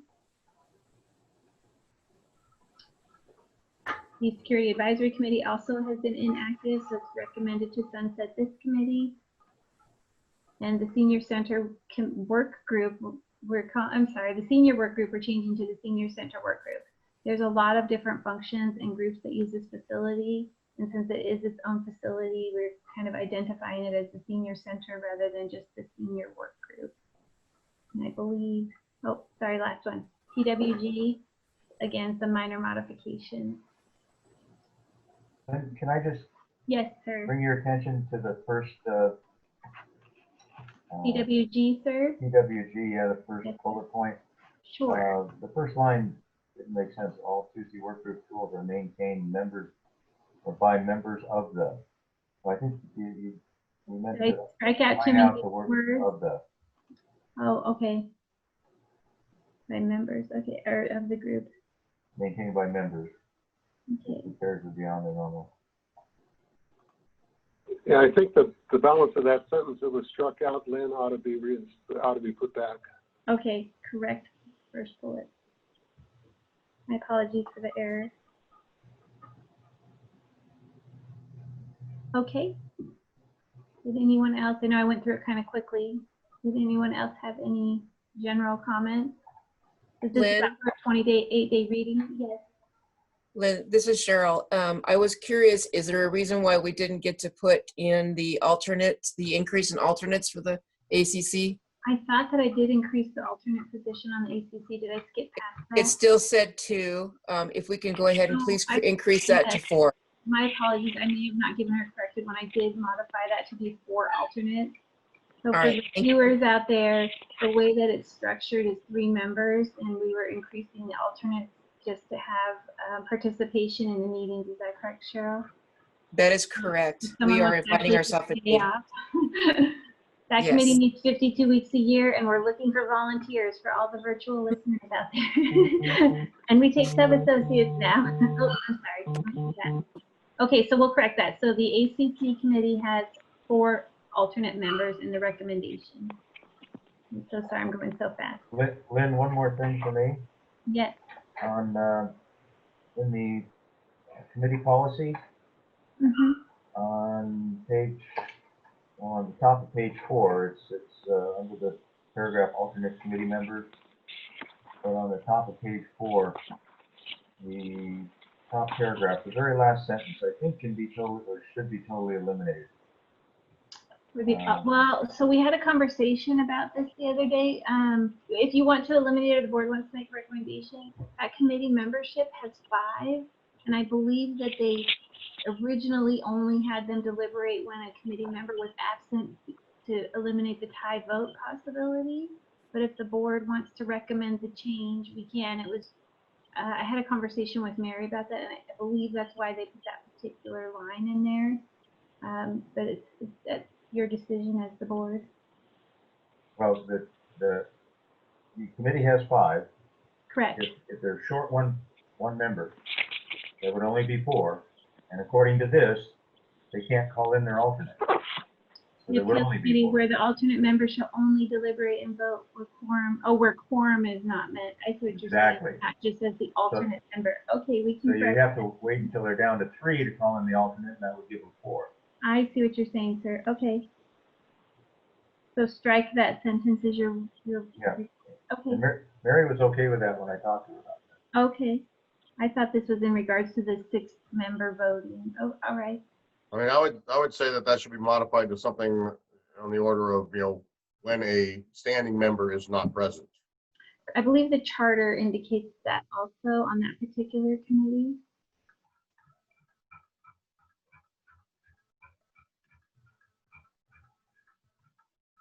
It says committee member is absent. Yeah, I mean, that's a generic for all committees, isn't it? Yes, that's generic. It does call that out. It does not specify in the charter.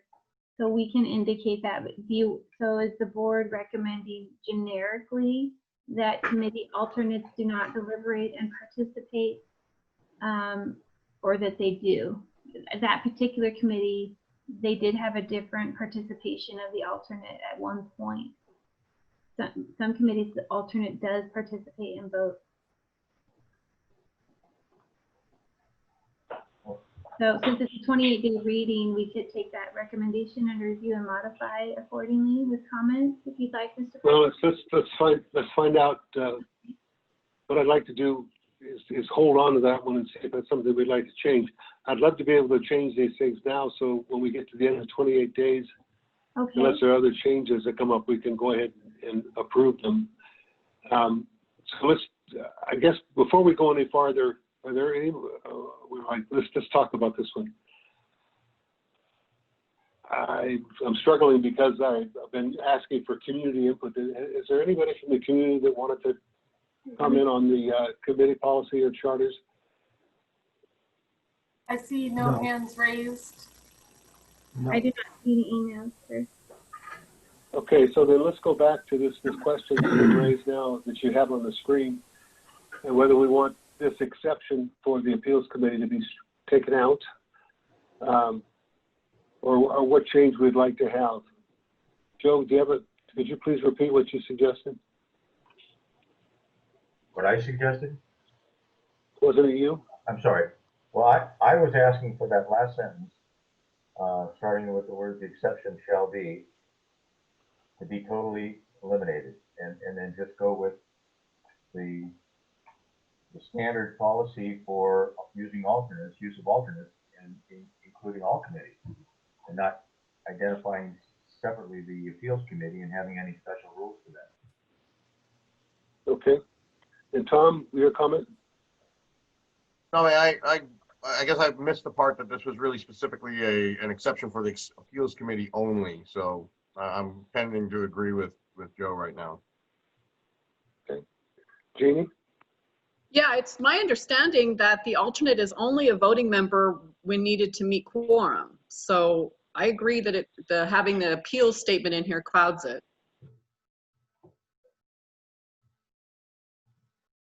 Okay, and Jim? I would agree with Jeannie.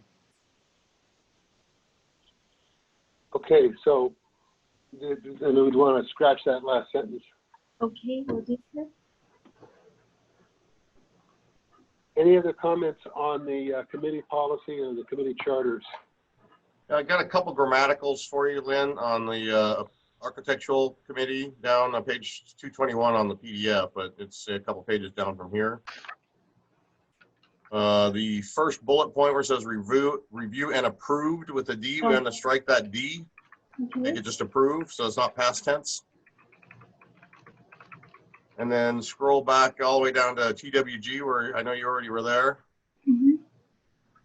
And in the first sentence, or the first bullet point under responsibility, it looks like we deleted one word too many. Oh, is that the one Joe was referencing about the members? It says, you know, all, and then the new part is Tuesday work group member, or Tuesday work group tools are maintained by members of the, and then it's blank because group got deleted. So I think we need to put group back in there and then period. I believe that's the one that Joe was also referencing. Okay, yeah, I saw you were working on that at that page, and I didn't hear if that was what you were talking about. They recommended to put a period after members. Yeah. Correct. So it just, yeah, it just seems to be missing that word group at the end is what I would suggest. And that's it for me. Okay, any other comments? I have one. I just would like clarification on page 3 of 6. It's PDF page 217. Employees of the POA. It says staff is not expected to provide administrative support.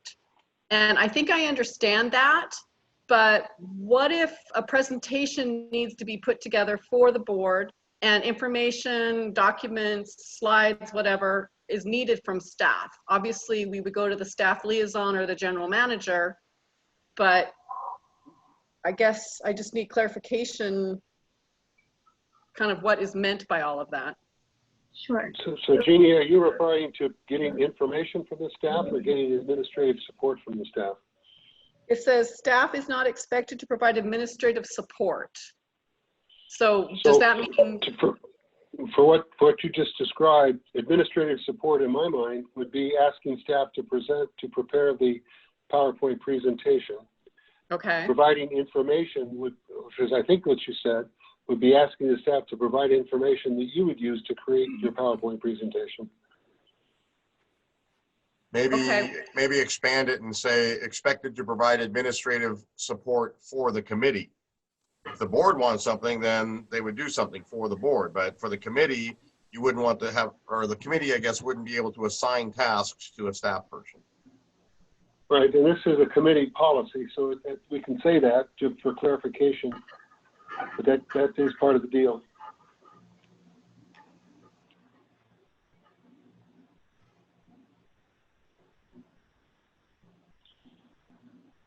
So would you like to suggest some change to that change, Jeannie, or are you okay with that? I like Tom's idea. Okay. Because, I mean, I'm just thinking, if I need help putting together a PowerPoint for the committee as the committee liaison, you know, I'm not as good as some of you guys on some of that stuff. So I might need to go to somebody for a little direction or help, which could be classified as administrative support. So. Could I maybe clarify a little bit, Jeannie? May I clarify a little bit also? Please. I think some of the reason for that sentence is there is sometimes the committees have requested staff help them do what we would call their homework, rather write their minutes, write their agendas, do some of their what we would call administrative tasks that are not project related to presentations or necessarily something coming from the board. It would be they contact staff and essentially ask them to be their secretary of the committee or their administrative assistant to do things for the committee, not at the committee's direction, just and not at the direction of the GM, corporate or the board. And so we were trying to get away from that. We had trouble a while back with committees not being able to get secretaries, and staff was the secretary, okay. And it was that kind of administrative support. I mean, the policy is a committee policy, so it seems to by default always refer back to committee, but if we can maybe more clearly say that here, that might be helpful. What about finishing that sentence, provide current status information, staff is not expected to provide administrative support without general manager's approval.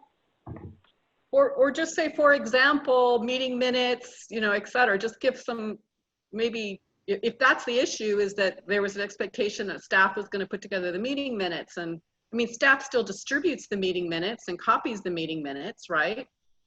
Yeah. Well, not all of them, but some of them through the committees. We, at least from my perspective, we do realize that there's a collaboration between the staff and the committees. This was, again, mostly because the admin tasks that were being requested upon staff, taking up staff hours that were really committee duties and not staff. So that's my understanding of the suggestion. Okay, because like, for example, the finance committee, Susan does all of that. Right, she would provide her information for the committee meeting, like the reports and the Right, I mean, she does all of the stuff. Right, but other committees not necessarily.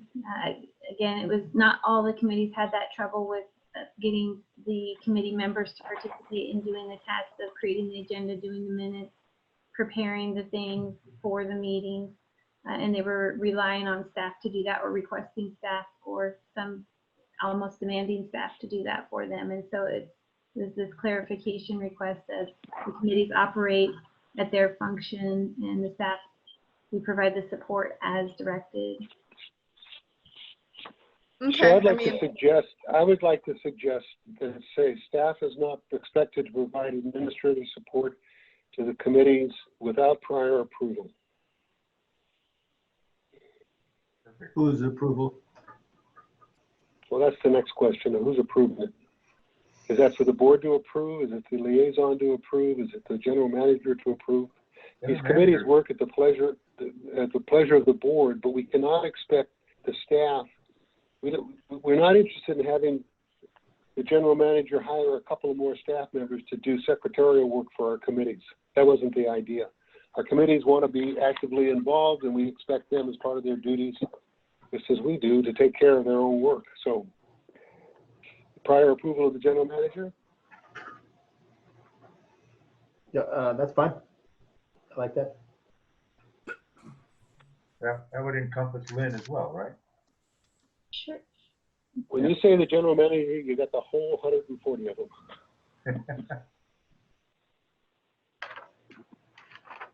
JD, you okay with that? I am, thank you. Just wanted to clarify. Okay. You got it. Okay. Any other comments? Chris, can you hear me? I can. Joe, go ahead. Yeah, I have one thing. I see we sunset the Security Advisory Committee, and I understand they haven't met in a long time. However, aren't we getting ready to go out with RFPs for a new security or our present security company? And if that's the case, wouldn't they be a logical people to review these RFPs for a new security company, to study them, if that's what we're going to do? Well, based on our past, let me explain to you what our thinking was, Joe. Based on our past experience, we felt that it was more appropriate for the board to serve in the role of reviewing not only the RFP, but also the response to proposals for the security contract, as opposed to having a security committee do that. Again, that was based on the experience that went well before my group. So that's why we did that. We felt the same about the rules committee. We felt it was more appropriate for us to look to our committees, just as the appeals committee has done, to bring a suggestion about changing rules, work with staff, and have the board serve that capacity. So that's the feeling that we had. Okay, my thinking was, before the board has to get involved in that, you should have, I'm a delegator, you should have these people review everything, cut this thing down to 2 or 3 security companies, and then present to the board what they have. The last time we did it, about 3 years ago or so, we reviewed something like 12 or 14 RFPs. These were very thick packages from each company and trying to figure everything out. It just seems like the Security Advisory Committee would be the proper people to review it before it was sent to you as a board member to review. That's my only comment on it.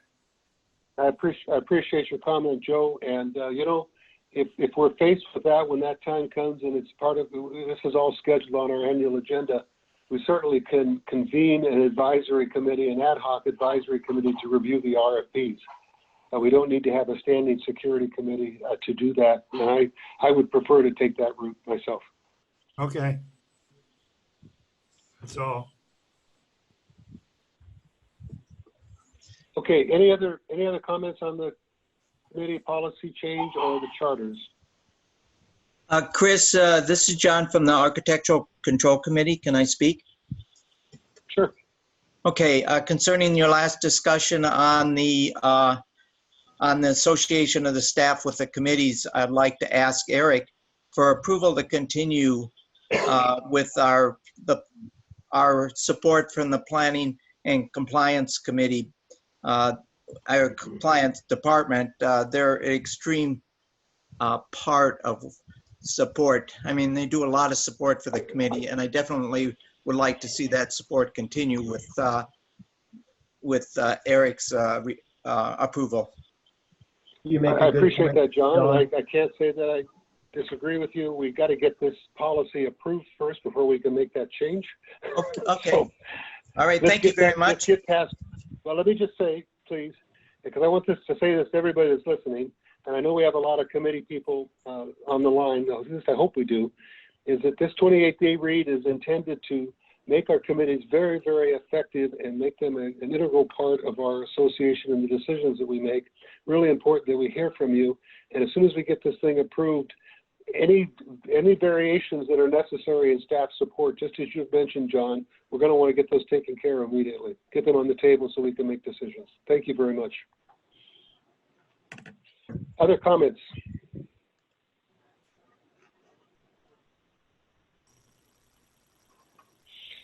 Okay, I have on my list here that we've got a couple of fixes in the TWG charter. We want to add we want to designate 4 alternates to ACC. There's a sentence in the appeals committee referencing the appeals committee and the committee policy that we're going to take out. And there's some grammatical things that Tom mentioned. Can I have a motion to approve the 28-day read of the committee's policy and committee charters with those adjustments? So moved. Second? Second. I'll second. Any last discussion? Okay, thank you. All those in favor say aye. Aye. Aye. Opposed? Very good. Thank you very much. Okay, now we're ready to move on to 6.10. This is a 28-day read. Last time it had to do with the board meeting policy. Did we receive any comments on this 28-day read?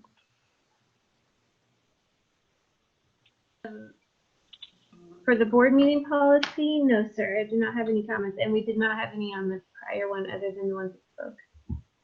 Okay, are there any comments from the directors about the board meeting policy?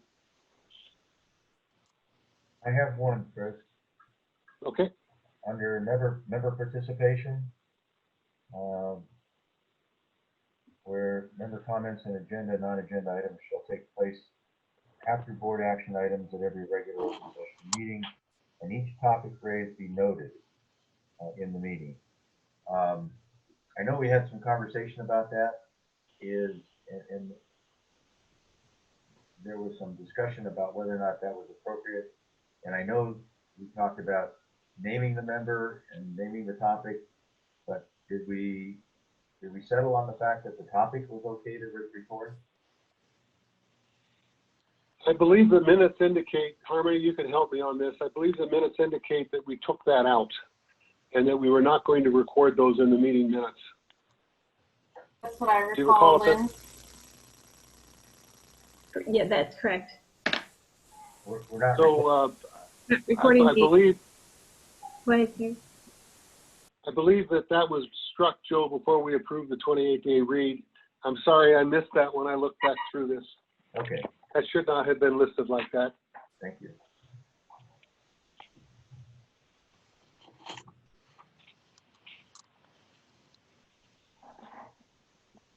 Okay, any other comments? All right, then I'll look for a motion to pass the board meeting policy change, item 6.10, with the understanding that this line is changed on page 3 of 4, should have not been made. That was not part of the original 28-day read. Can I have a motion to that effect? So moved. Second? Second. All those in favor? Aye. Aye. Any opposed? Motion carried. Okay, the next one we have is 6.11. This is a policy for purchasing and contract authority. Do we have any community comments on this, Lynn?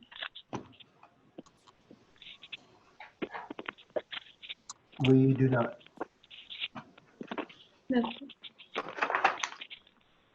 Okay. Do we have any director comments on this?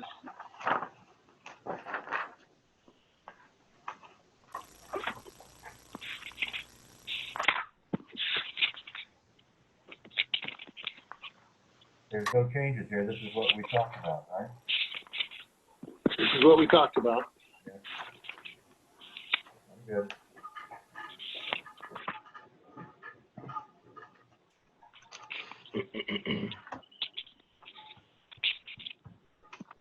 For a moment, I felt like I was going too fast, so I want to make sure that y'all caught up with me.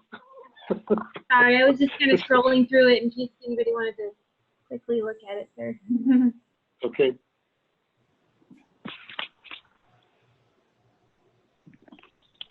Okay, I make a motion to approve the policy for purchasing and contracting authority as written. I'll second. Okay, have a motion and a second, Jeannie and Tom. As for community discussion, there was none. Any discussion from the directors? All those in favor say aye. Aye. Aye. Opposed? Motion carried. Okay, now we're going to move on to approval of new rule GR 4.6. This again was a 28-day read, and we're going to turn to Corey. Corey, are you with us? Yes, I am. Good evening again. So this is final approval to create new rule GR 4.6 in regards to signs with or flags with obscene content or fighting words. So I'll read through the background once more. In response to several complaints regarding controversial political signs/flags, the association is proposing the following rule, which would ban signs and flags that have obscene material and or fighting words. Specifically, these terms are defined as follows. Obscene material is matter taken as a whole that to the average person, applying contemporary statewide standards, appeals to the prurient interest that, taken as a whole, depicts or describes sexual conduct in a patently offensive way, and that, taken as a whole, lacks serious literary, artistic, political, or scientific value. And fighting words are defined as those which by their very utterance inflict injury or tend to incite an immediate breach of the peace. Down to the actual language of the rule. It says, regardless of size, no sign, poster, flag, or banner viewable from the common area shall contain any obscene material or fighting words as those terms are defined in the law. The fine amount, if it's located on a member's separate interest, it's $250 weekly. If it is located within the community setback or the common area, it would be $250 per occurrence. Okay, do we have any community comments?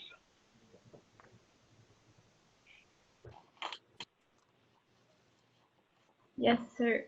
We did receive an email. I'm not sure if this person is on Don Carnes or Carnes, if I'm pronouncing it correctly. Are you on the meeting, sir? When he did not wish to. Oh, he did not wish that? for us to share it? Okay. No. All right. Then no member comments, sir. Okay, comments from the directors. Tom? For me,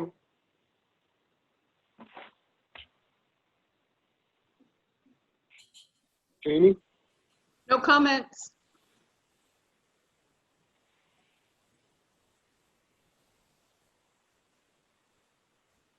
I can't help but ask you, Jamie, the difference between good and no comment. Oh, I'm sorry. I'm good. It's No, all but good. let me go back. I don't want to and- make light of this. This is a very, very serious issue. I just wanted to make sure we covered our ground. Thank you very much. Yeah, no, thank you. Jim? Hey, Chris, just one more thing. And last month when we presented this for the first time, I noted this typo in under fighting words definition, the word tent, T-E-N-T, should be changed to tend, T-E-N-D. Right. And that was reflected in the minutes. So that we need to make that change. Okay, Jim? I'm good. Joe? Well, I liked it when we made it an emergency rule, and I like it now. I just wish we could encompass a little bit more, but I like it. Got my vote. As do I. I know there's still quite a bit of conversation about flags and banners and what is appropriate to hang off of buildings and what is not appropriate. I understand that the city is going to talk about an ordinance tomorrow related to that, and we'll see how that turns out. And I do believe that there's more conversation for us to have in the future about the appropriateness of very large banners or political signs or whatever. And I would like us to have a discussion later on in the term about that. We need to do some more research and make some recommendations.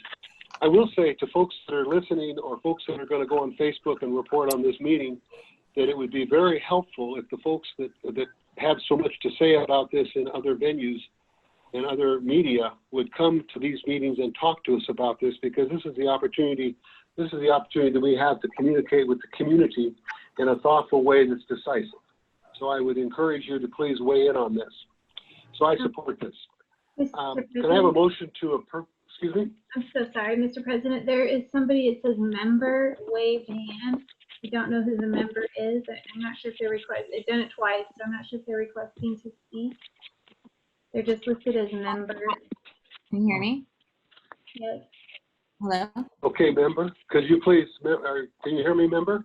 Yes, hi, this is Allison Turner. Could you give us your lot and track, please? 3804008. Thank you. I'm trying to understand what exactly this encompasses. Does this include the flags we're seeing all over that are inclusive of the no more bullshit flags that we're seeing everywhere that are a real upsetting situation for me to have my young children seeing this everywhere? Eric, would you like to respond? I couldn't really hear that. It was a very bad echo. The signs, does this encompass the signs that are all over the lake now for my 7-year-old children to see that say no more bullshit or enough of the bullshit?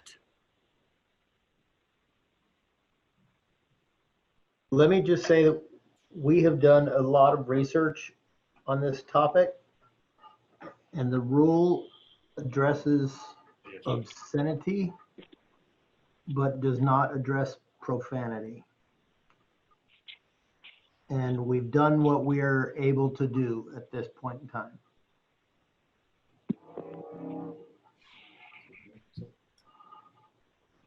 I don't know what else to say other than I find that really upsetting that we are in this community with so many families and young children, and we're having to see curse words all over. It's really gotten very oppressive. I can't even go out on my boat without seeing that. And it's, you know, it's one thing to be political. It's another thing to have to deal with that constantly with curse words all over.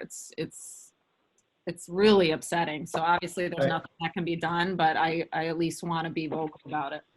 I understand your point, and however, free speech protections are very broad. Alex, thank you very much. I agree with you. We dug deeply into this with our legal team, and this is what we came back with, what we're permitted to do, and we're doing as much as we can. And all I can say is I'm sorry. I wish that our community would wake up to the fact that we need to be civilized with each other, and we need to speak kindly and respectfully. But we've got to keep working toward that in other ways. And can I just make one more point though? And what about on the boats themselves? The fact that they're flying, flying them on transportation vehicles. Does that make any difference at all? I understand maybe on their houses, but they are everywhere, on golf carts, on boats. Yeah, we're digging into all of that, and that's when I made my comments about wanting to have more discussion about flags and banners. We need to take a look at that and see what we can do and what we think is best for our community to do with regard to those rules. And there's quite a few issues there that we're going to be talking about in the coming weeks and months. Okay, I appreciate that. I mean, at a very least, it's dangerous. So no, I understand. Buy those types of flags. Thank you very much for your Chris, comments. Yes. Joe Washley, could I ask a question on the rule? And that question, first off, I want to compliment the board for taking such quick action on that one issue and getting attorneys involved and making a rule on it. But my question is, it said there's a $250 fine per week for a person with a banner, I understand, on their house.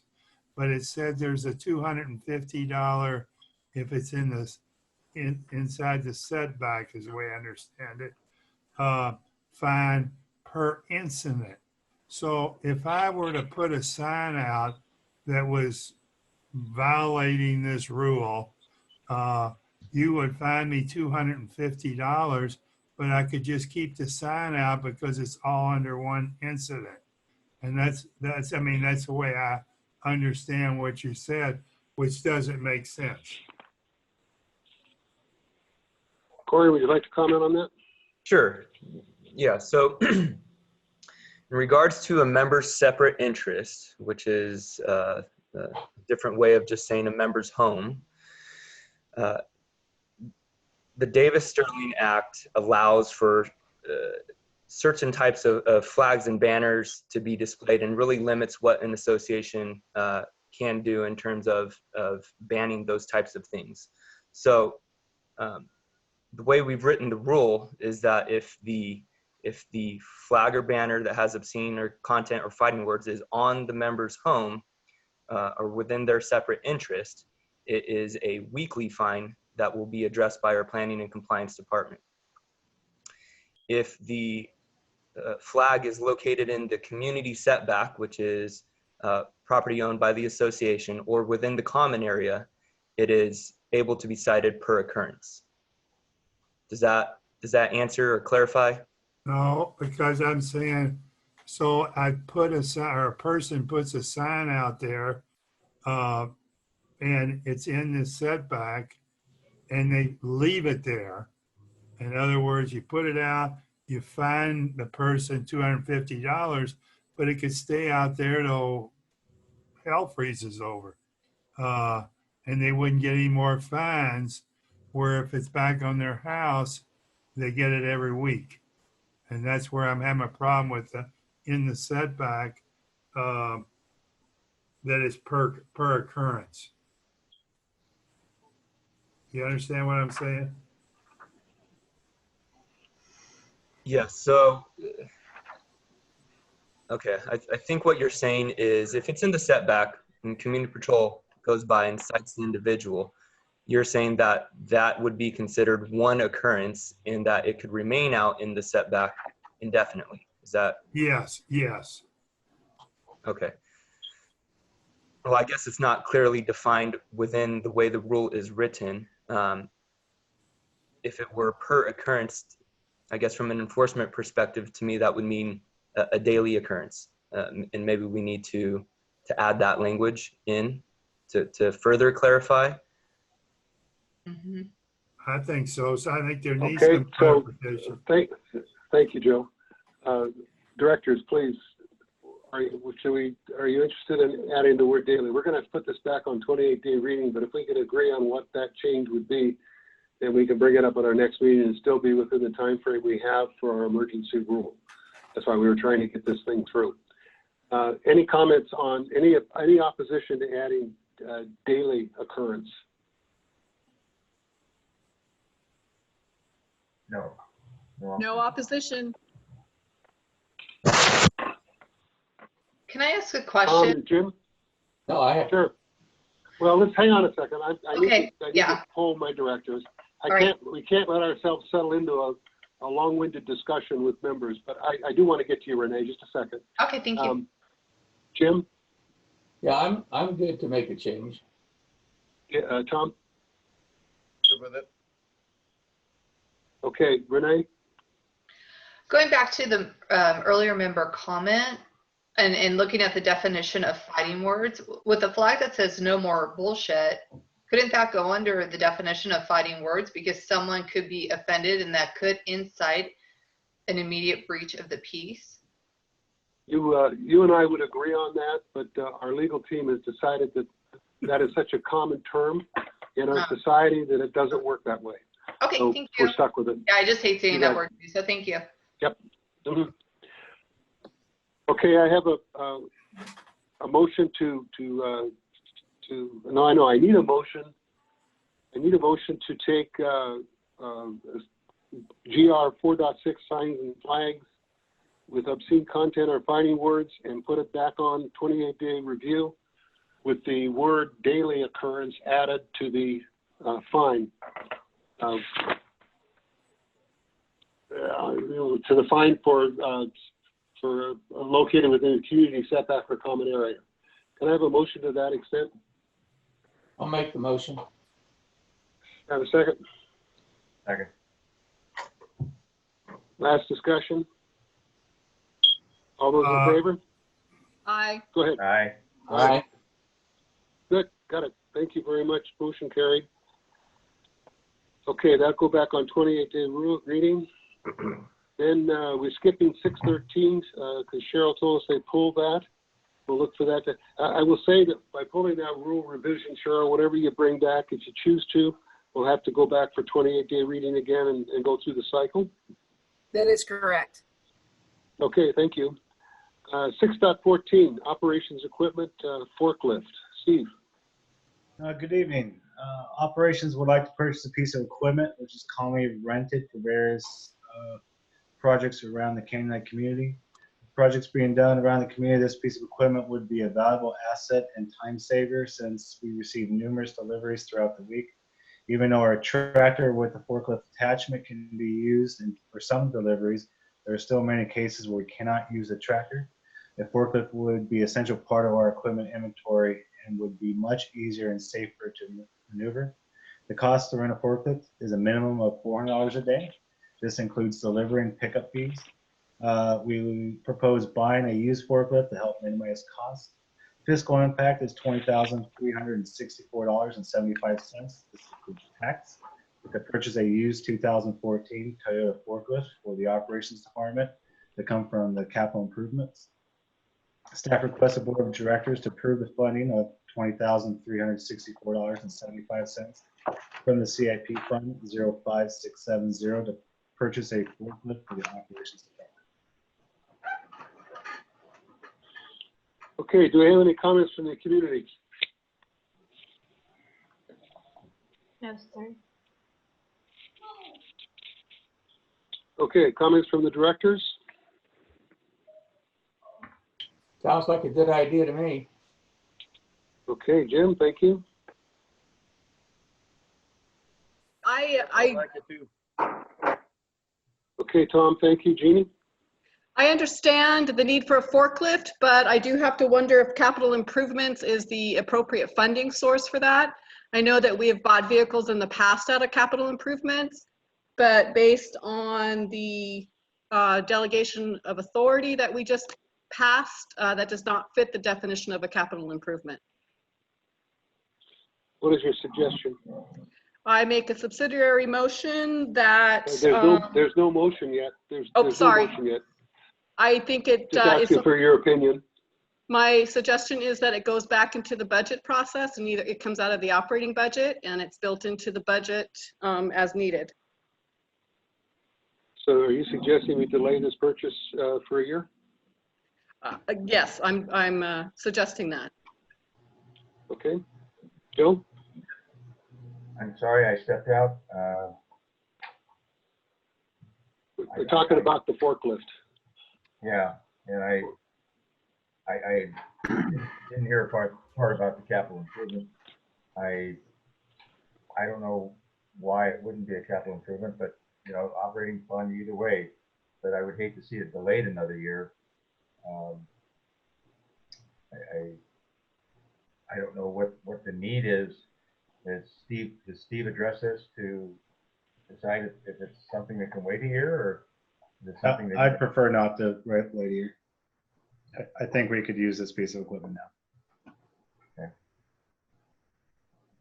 Yeah, my comment is, Jeannie, I went back and did the same thing and looked at our purchase and authorization, and we don't take care of equipment in our definition of repair and replacement reserves or capital improvements. It's not in there. And so I think we can go any way we want. We could go operations budgets, capital improvement, repair and replacement. And we need to fill that hole. Wouldn't you know, there'd be a hole 5 minutes after we pass something. Yeah, if I could. So I'd like to. Then if there's a hole there, or there's a revision in the wording in that resolution, I think we should solve that permanently, because this is a capital improvement item. A brand new truck that is not replacing an old truck is a capital improvement. A brand new forklift that's not replacing an older forklift is capital improvement. I tend to agree with that. You know, we have a new tractor we just bought, and that's going to replace the old tractor, and that's a reserve item. But the fact that we use the tractor with some attachments as a fork to make a forklift out of it, to me, isn't that we can replace the same thing and call it a reserve item also.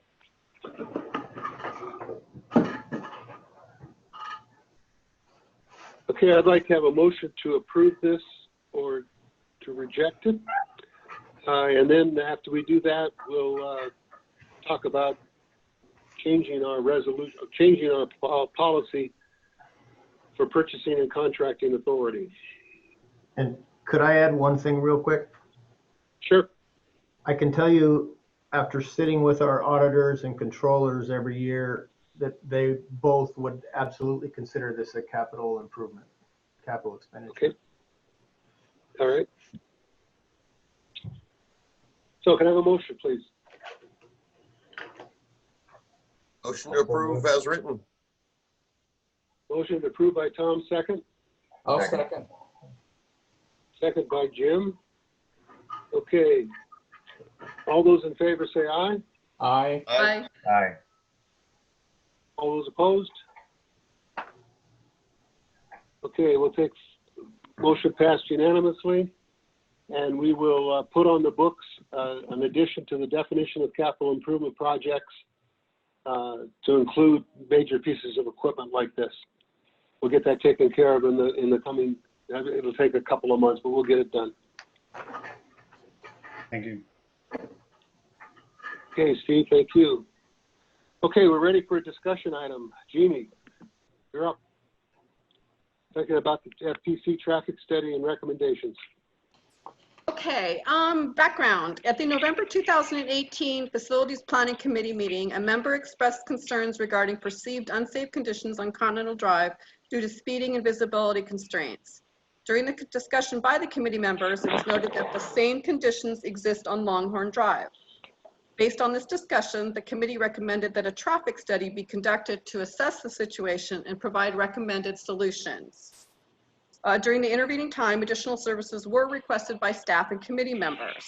And in August of 2019, the staff received proposals from Willdan to provide the recommended analysis of Continental and Longhorn, as well as the other areas. In March 2020, staff and FPC received the speed and sight distance traffic analysis prepared by Wildan Engineering.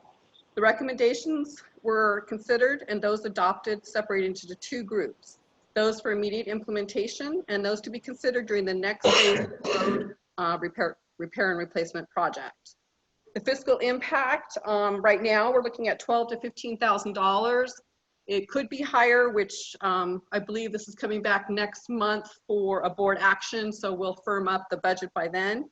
The fund source would be the road reserve. So the recommendation is for right now that the board of directors approve the immediate implementation of the following speed and sight distance traffic analysis recommendation. So we would like to have a utility lane striped along Continental Drive and Longhorn Drive where the width of the street allows.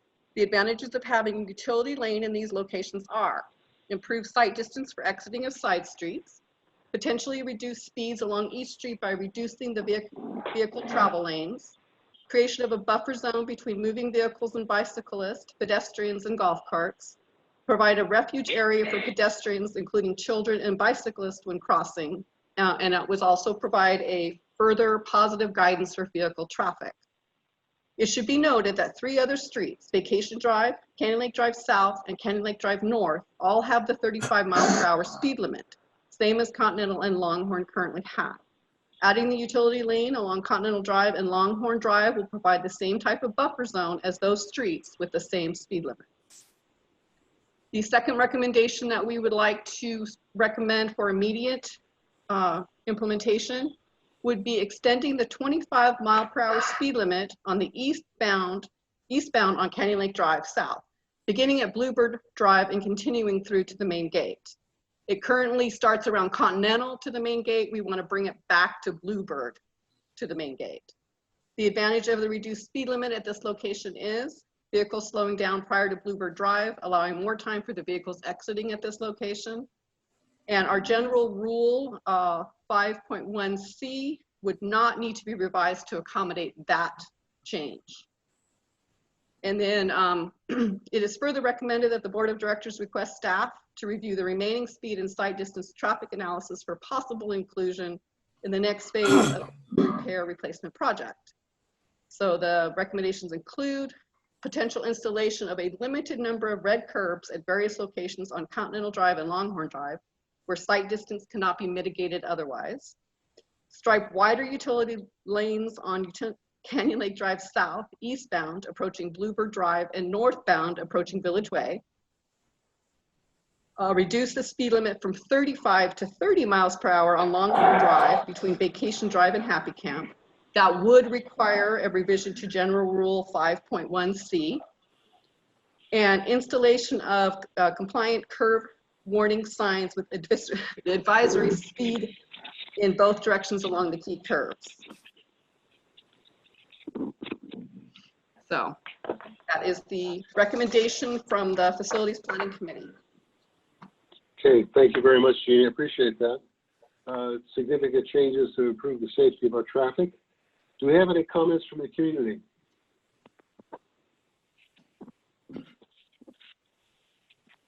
I see no hands raised.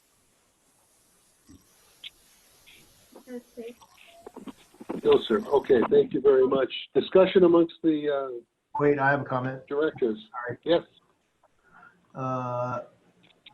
From Mike Harris, on 2-lane highways, the speed limit is generally 55 miles an hour.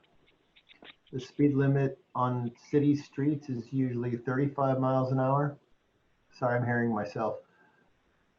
Though in residential areas and near schools, the limit is generally 25 miles an hour. 15. That was our one emailed comment. Okay, thank you. Do you have any other comments? Director comments? Okay, I'm ready for comments. Tom? Yeah, living on Longhorn, I understand the challenges with that particular road. It is more changing in elevations and has more turns to it than some of the other streets that we're talking about that are very long and straight. It also has a narrowness to it that is different than places like Canyon North and South and Continental. But without measuring them, I couldn't tell you exactly what that is. When I see this conversation about trying to put in a utility lane on Longhorn Drive, I don't know that there's room for such a thing, unless you want to just preclude parking on Longhorn Drive, because it just seems like you couldn't have enough space to do what we've done as an example on Canyon North, and driving a utility lane and a ability for people to park their cars and have the cars that are driving up and down the street. So, you know, definitely something I think would be worthwhile looking into for the safety of the community. Just not sure what I'm reading here is the answer. Well, I can address some of that, and I think Steve Liebring is in attendance, and Steve Schneider can help too. Currently, the width of Longhorn is approximately 44 feet wide. According to the traffic standards, you need 10 foot for your driving lanes, which then leaves 12 feet on each side for this utility lane.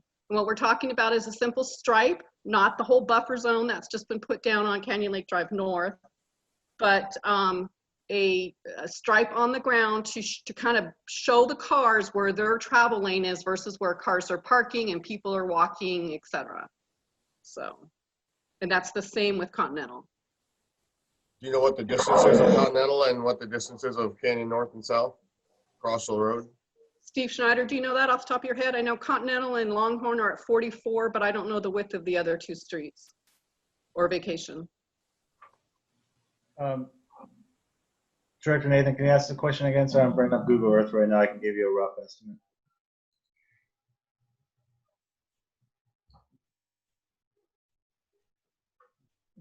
Which locations again, please? Well, just yeah, I mean, Canyon South, we have you know, areas where we have hard median dividers, and then we also have areas that are painted dividers. But you know, what's the width of the street across curb to curb? Same with Canyon North, and same for Vacation, as compared to what we have for what Jeannie's telling us, 44 for Longhorn and Continental. So the Canyon Lake Drive North has a turn lane in the middle, which is not on Continental or Longhorn. So you'd have to take that factor out. And we're looking like it's around 40, I'm gonna say close to, if you take that out, you're looking about 48 to 50 feet.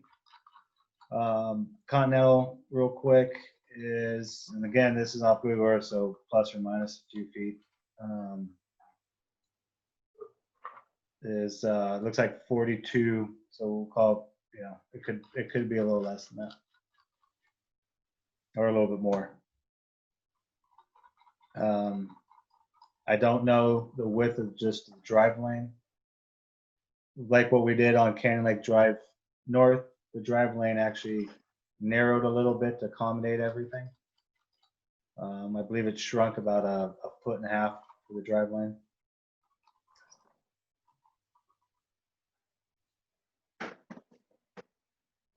Currently, right now, I believe the drive lane on Canyon Lake Drive South is around 12 feet. So, taking a factor, it could measure out, it could pencil out. The information I'm getting is that that Continental Drive North and South and Vacation are approximately 64 feet wide. I don't think Google Maps or Google Earth is going to be that far off on measurements. I'm bringing up the measurement right now, and it's showing me 45 feet. So, Jeannie, are you signing from the traffic study? Yes, this is the recommendation of the traffic study itself. But as far as the width of the street, does the traffic study designate how wide the street is? No, it's just some data that I have. Okay. Steve, didn't you say the 45 feet was less the turning, the center lane, the turn lane? So less Canyon Lake Drive? Approximately, yeah. Again, I'm just going off of, I'm on Google Earth, and approximately. And Jeannie, you're counting the width completely from curb to curb, including correct. Turnaround. Correct. So that lane is about 10, 12 feet wide? Yes, the center lane. The center lane, yeah. Steve Liebering on the call? Could he just shed some light on this? I'd be interested in what he has to say.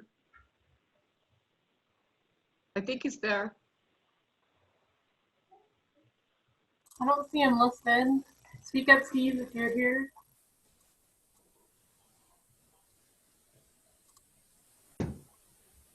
Okay, so Jeannie, from what I hear you saying is that we'll end up, if we do this, we're going to end up with a 10-foot drive lane and a 6-foot utility lane. No, a And 12 that foot, 10-foot, a 12 foot on each side. So 2 10-foot driving lanes and 2 12-foot utility lanes. Which would be 44 feet, Right. not 65 feet. Yeah, the 60 something is on the other main roads that have the center lane, the passing lane or Right. turning lane. This is just on Longhorn and Continental that do not have that center area. They just have a double yellow going down the middle of the road. Those roads are approximately 44 feet wide. So it would be 2 driving lanes, 1 in each direction of 10 feet, and then a utility lane, a guidance lane, whatever you want to call it, of 12 feet on each side, which would allow for parking as well as walking.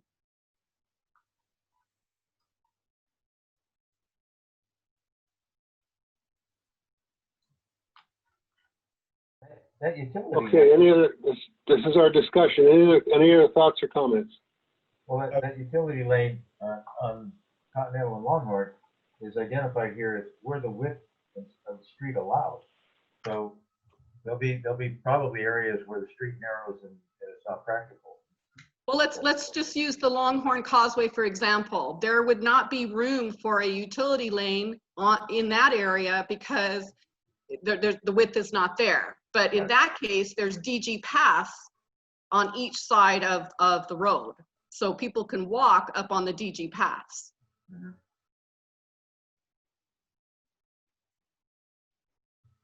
And I like to add something to the directors that staff feels the estimate from the committee is low.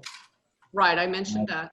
Okay, and that it could be substantially higher. So I don't know if we want to put a spending threshold. We will get 3 competitive bids for this project. Yeah, I mentioned that as this comes back to the board next time, we'll refine the budget because I'm getting 2 different numbers. I'd also like to see a drawing of these 2 streets and mark where the utility lanes are going to be and not going to be. Okay, And that's a an comparison example. of that. That's an example of where staff assistance would be needed. Well, if we're going to put it out to bid, we've got to have some kind of drawing, I assume. Is that right, Steve? Yes, the POA doesn't have the tools to actually draw the streets, kind of like how we have our bid documents for Canling Drive North. I'd feel more comfortable if an engineering firm did that for us. So the contractor could follow the drawings and put the striping exactly where it is per plan. Can we get the same Okay, so- contractor that's presently doing the other roads and the striping? We would have them bid it, yes. Okay. I think it's a good thing if it works. You know, as a person that lives and walks on Longhorn, it's something that is needed. I agree. And Joe, you've been part of FPC where this has been discussed for what, 20 months now? So I just want to get this resolved. It definitely has been thoroughly vetted with the committee, and they've got full support behind it. And what I really like about it is narrowing the driving lane is going to be a good tool to lower the speed, the driving speed on both those roads, Continental and Longhorn. Whether or not we end up changing the speed limit to 30 or not, narrowing those lanes will make the roads, I think, a little safer. Okay. Anything else we want to add to the discussion? Okay, so when this comes back as a board action item next month, we'll have a appropriate cost based on 3 bids, as I understand it. We'll have some kind of a indication about what the extent of these lanes is going to be, and we can make a decision at that time. Is that a fair summary? It's my Steve? understanding, Steve Schneider, is that something that we can do? I'd get it drawn up and bid it. The time frame would be tight, but we can try. I would ask that we try very hard. Can I add a little something to the conversation? Sure. We've already retained GMU to analyze all of our pavement and put together a set of plans that contractors can bid on that will include rehabilitating our pavement and restriping. And it sounds like we're gonna take two of our bigger streets and pay somebody else to do the same analysis, where we've already kind of retained someone to do that. And in a year, we may be restriping the whole community. And Eric, So, I appreciate that, Eric, but once again, we've been working on this since November of 2018. We're talking a simple 4-inch wide line with broken sections at each street that intersects Continental and Longhorn to show that there's a street, there's an intersection approaching. That's what we're talking about. We're not talking about a major striping project. So I respect what you're saying, but it has taken so long to just get to the point that we are. And let's just make a temporary adjustment. I haven't heard any talk about this until 2019 or 20. So It's okay. It's okay. Let's not go there. Let's go down this road. Okay. Steve, if you could get this for us in a month, that's great. If it goes to September, it's not the end of the world, but I would appreciate seeing if you could get this to us in August. Okay.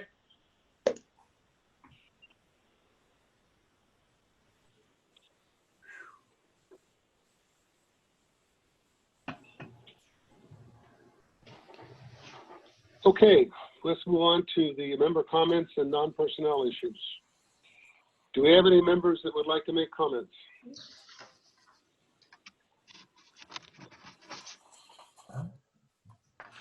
I do. I'm waving my hand. I don't know how that works. Oh, there you go. Yes, Renee. Can I go ahead? Yeah, go ahead, Renee. Give us your track and lot so we have it on the recording. All right, Renee Griffiths, 3778-154. So okay, thank you. I'll start with the good thing, and I put it on Facebook. It's very exciting. Everyone in the comments loved the fireworks show. It was absolutely spectacular. And when I think about how much individuals spent from our members, the fee, it worked out to be less than $12 per owner. And I used to spend over $100 for fireworks. So this is incredibly inexpensive per owner, and it's a fantastic show. It was amazing. So thank you so much. Everyone around on the causeway was thrilled and just exciting. Everyone got along, so it was good. Some of the things I've recently learned about the RFP process and, just through the committee, so I was able to learn some things. And I think what would be helpful from a website perspective is under projects, it would be nice if there was a description of how Canyon Lake handles the RFPs, because it is very involved.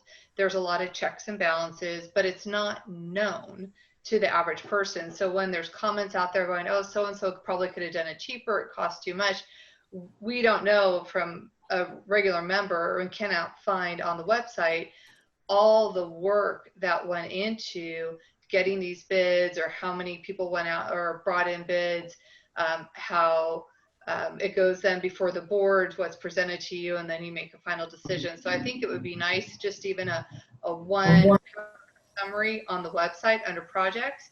With that, I also learned about Eric's expertise. I think also, so what I would recommend is for Eric and for Steve, under their information, to have a profile, whether it's a copy and paste or their LinkedIn profile. So a member, if they were interested, could click on and see, oh, this is all the qualifications that Eric has.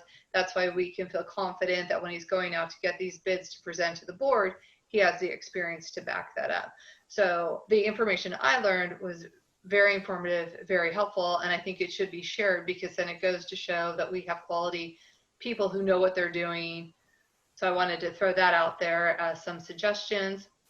And then for Happy Camp, one of the things I saw on Facebook is that a gentleman was advertising, and he would bring his RV to Happy Camp and rent out his RV for, I think it was almost $200 a night. It was quite a bit. And I was curious if the board is going to talk about, or there's going to be a committee or something formed to try to make certain that individuals don't use Happy Camp or other facilities to take advantage of all these things that we bring, or we subsidize, and use that for personal gain. So I was disheartened when I saw that, and well, actually I was pissed, to be quite honest with you. So I'm just curious if you guys are going to form a committee or something, or maybe operations is planning on it, where they can scour the websites and just looking for Canyon Lake flags to make sure people just don't take advantage and take those great spots that our owners could be using for their friends and their family. So that's it. Okay, thank you. Any questions for Renee? All right, who else do we have? I don't see any other hands raised. Lynn, do you have an email, or Eric? No, I did not see any emails either. Okay. I have an But email. I will say, okay, go ahead. Sorry. Just lost it. Oh, I'm sorry. It was the same comment from earlier. Never mind. My only response, Renee, would be that I have this growing list of things that members have brought up during the member comment period, and I am committed as I can and have time to do proper research to address these things. So be a little patient, and it's on the list. How's that? Thank you. Okay, moving on to item 8, association reports. Eric?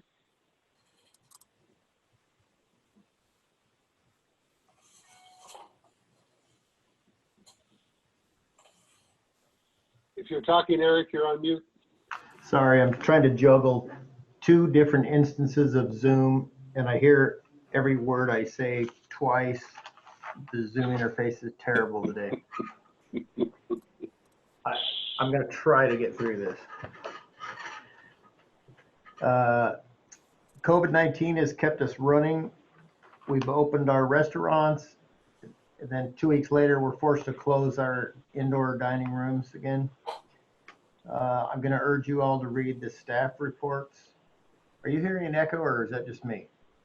I can't hear it. Okay. I hear myself horribly annoying. I urge you all to read the staff reports. Communications has a great report about what that department is doing.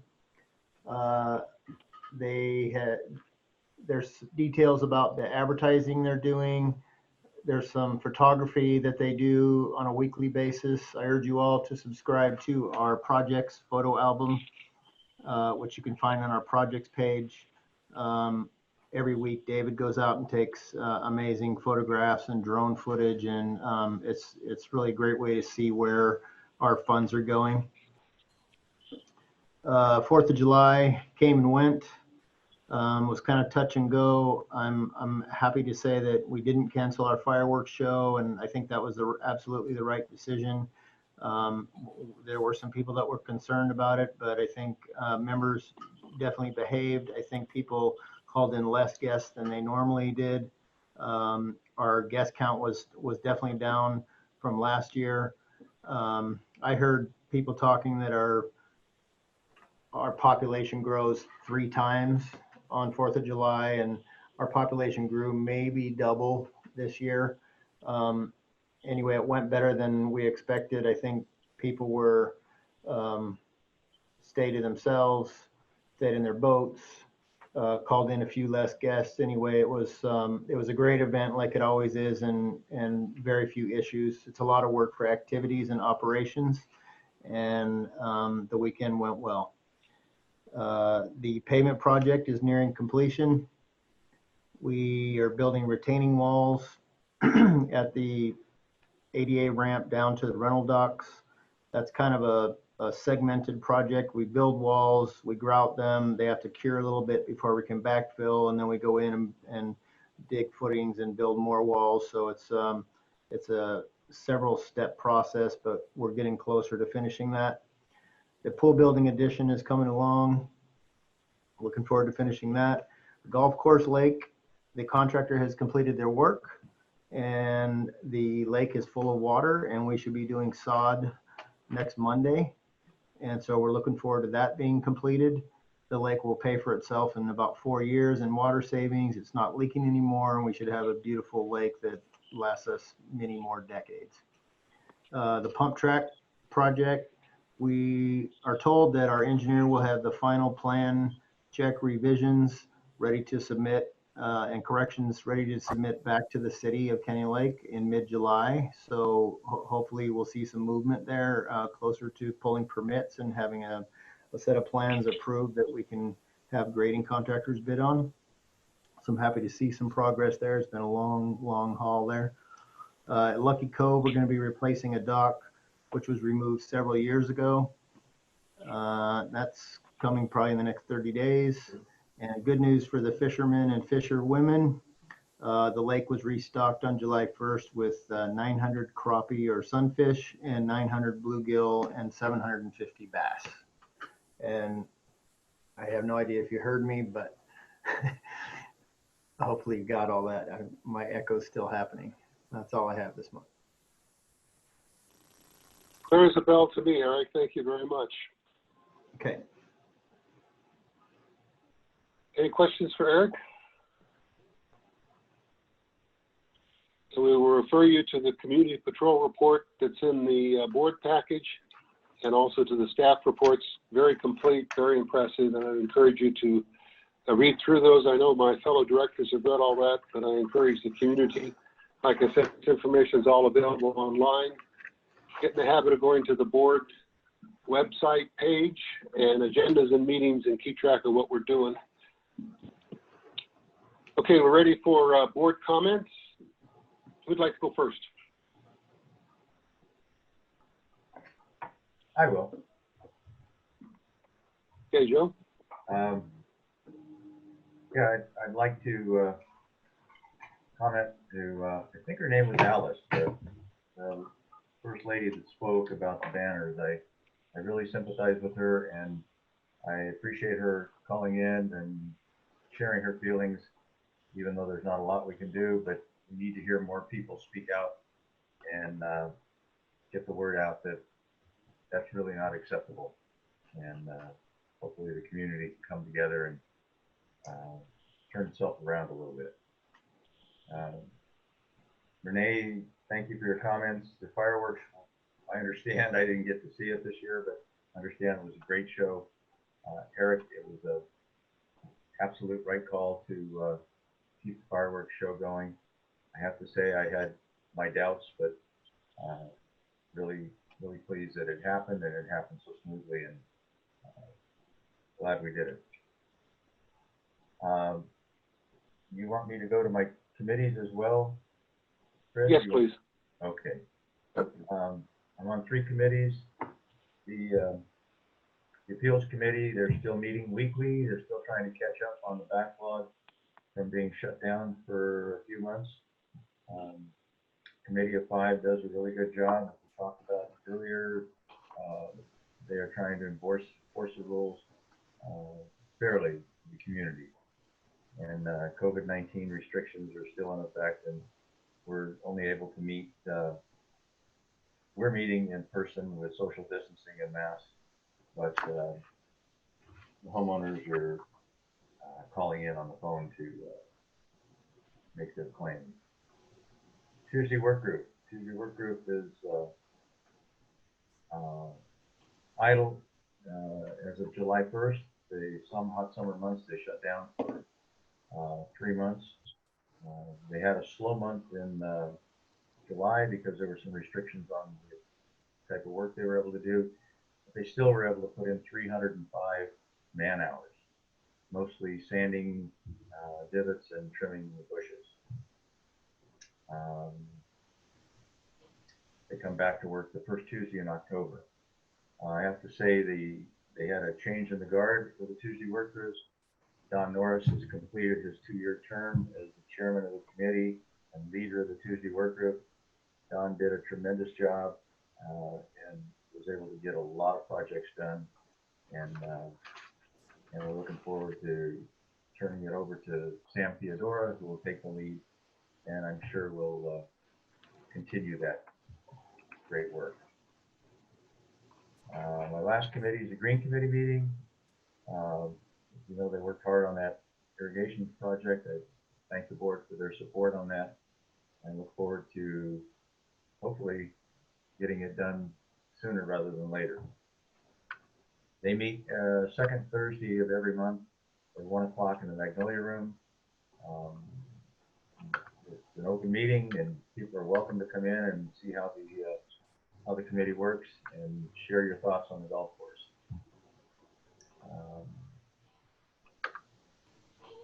As Eric said, the lake is complete. It looks absolutely wonderful. A little bit of sod goes down next Monday. It'll be even better. So we're excited about that. And that's my report. Thank you. Thank you, Joe. Who's next? I'll be next. Okay. I want to welcome Harmony back.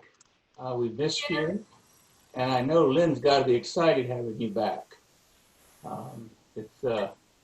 We don't realize how much Harmony does for us, and I know I've personally missed her in our executive meetings and our board meetings. And so anyway, welcome back. Thank you, Jen.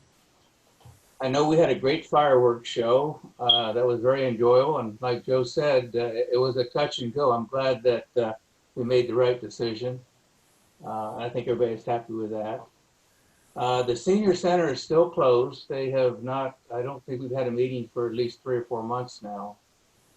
And next week is the first time I will have been to an estate committee meeting. And I found out the last one was in January of 2019. So it doesn't look like it's a real active committee, but it's something that I'm going to learn about. And probably next board meeting I can report back what we discussed. Thank you. Thank you, Jim. Next.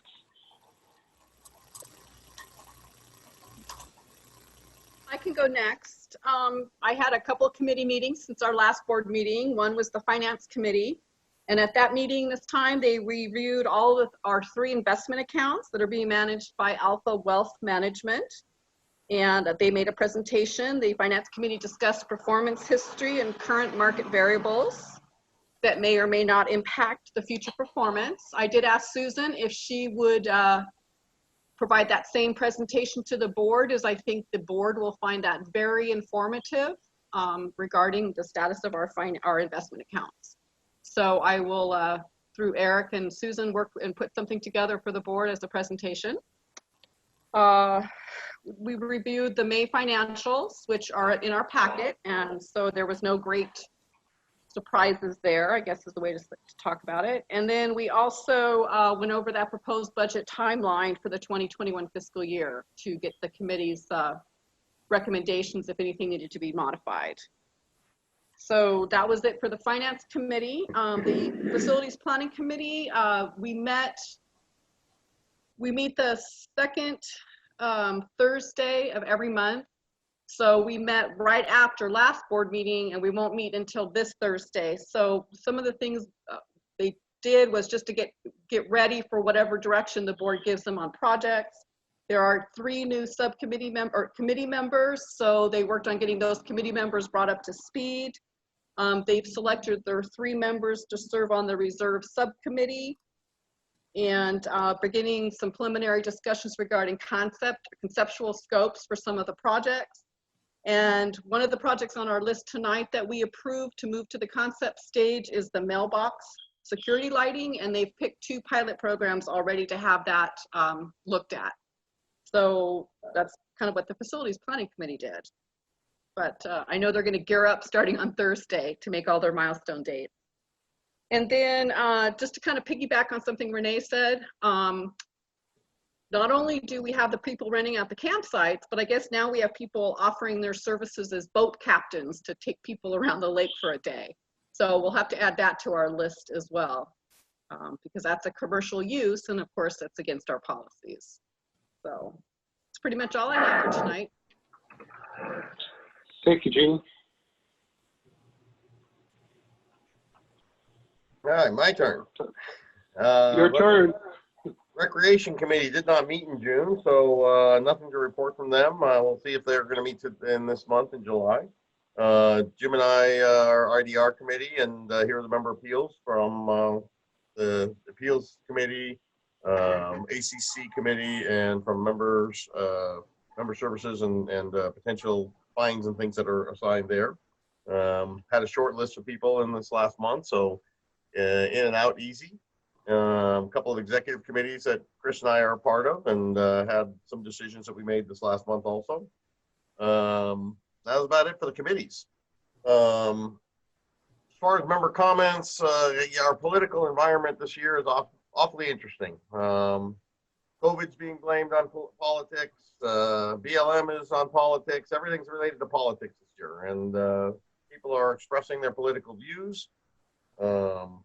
It is a constitutional right for them, and our HOA has very limited authority in restricting that. So I know there are things out there that people have already expressed and probably will continue to express about not liking what they're seeing, but in many respects, like Derek said earlier, we have investigated a lot of what we can do, and more importantly, what we really don't have any authority to or cannot do. And while it might be upsetting, people do have the freedom of expression and their ability to share their political belief, and yeah, we hope that everyone will provide mutual respect for the expression of that opinion, and hopefully it's in a calm and a peaceful manner. That being said, like I think people have mentioned, there are flags and signs and banners on all kinds of things: cars, golf carts, boats, etc. And while our POA rules do address some of these things, they're intended really as for advertising. People can't park, for example, cars and golf carts in places where they're advertising and using the golf cart or the car as an advertising device. So when you read the rules, or members read the rules, I hope they'll keep that in mind, that it's not intended to completely prevent people from expressing their opinions with whatever bumper stickers, etc. on their cars, but we run into this gray area probably when we have a golf cart driving through the community. It's probably not doing anything wrong, but if it parks and stays at the lodge for an hour or two, maybe it is.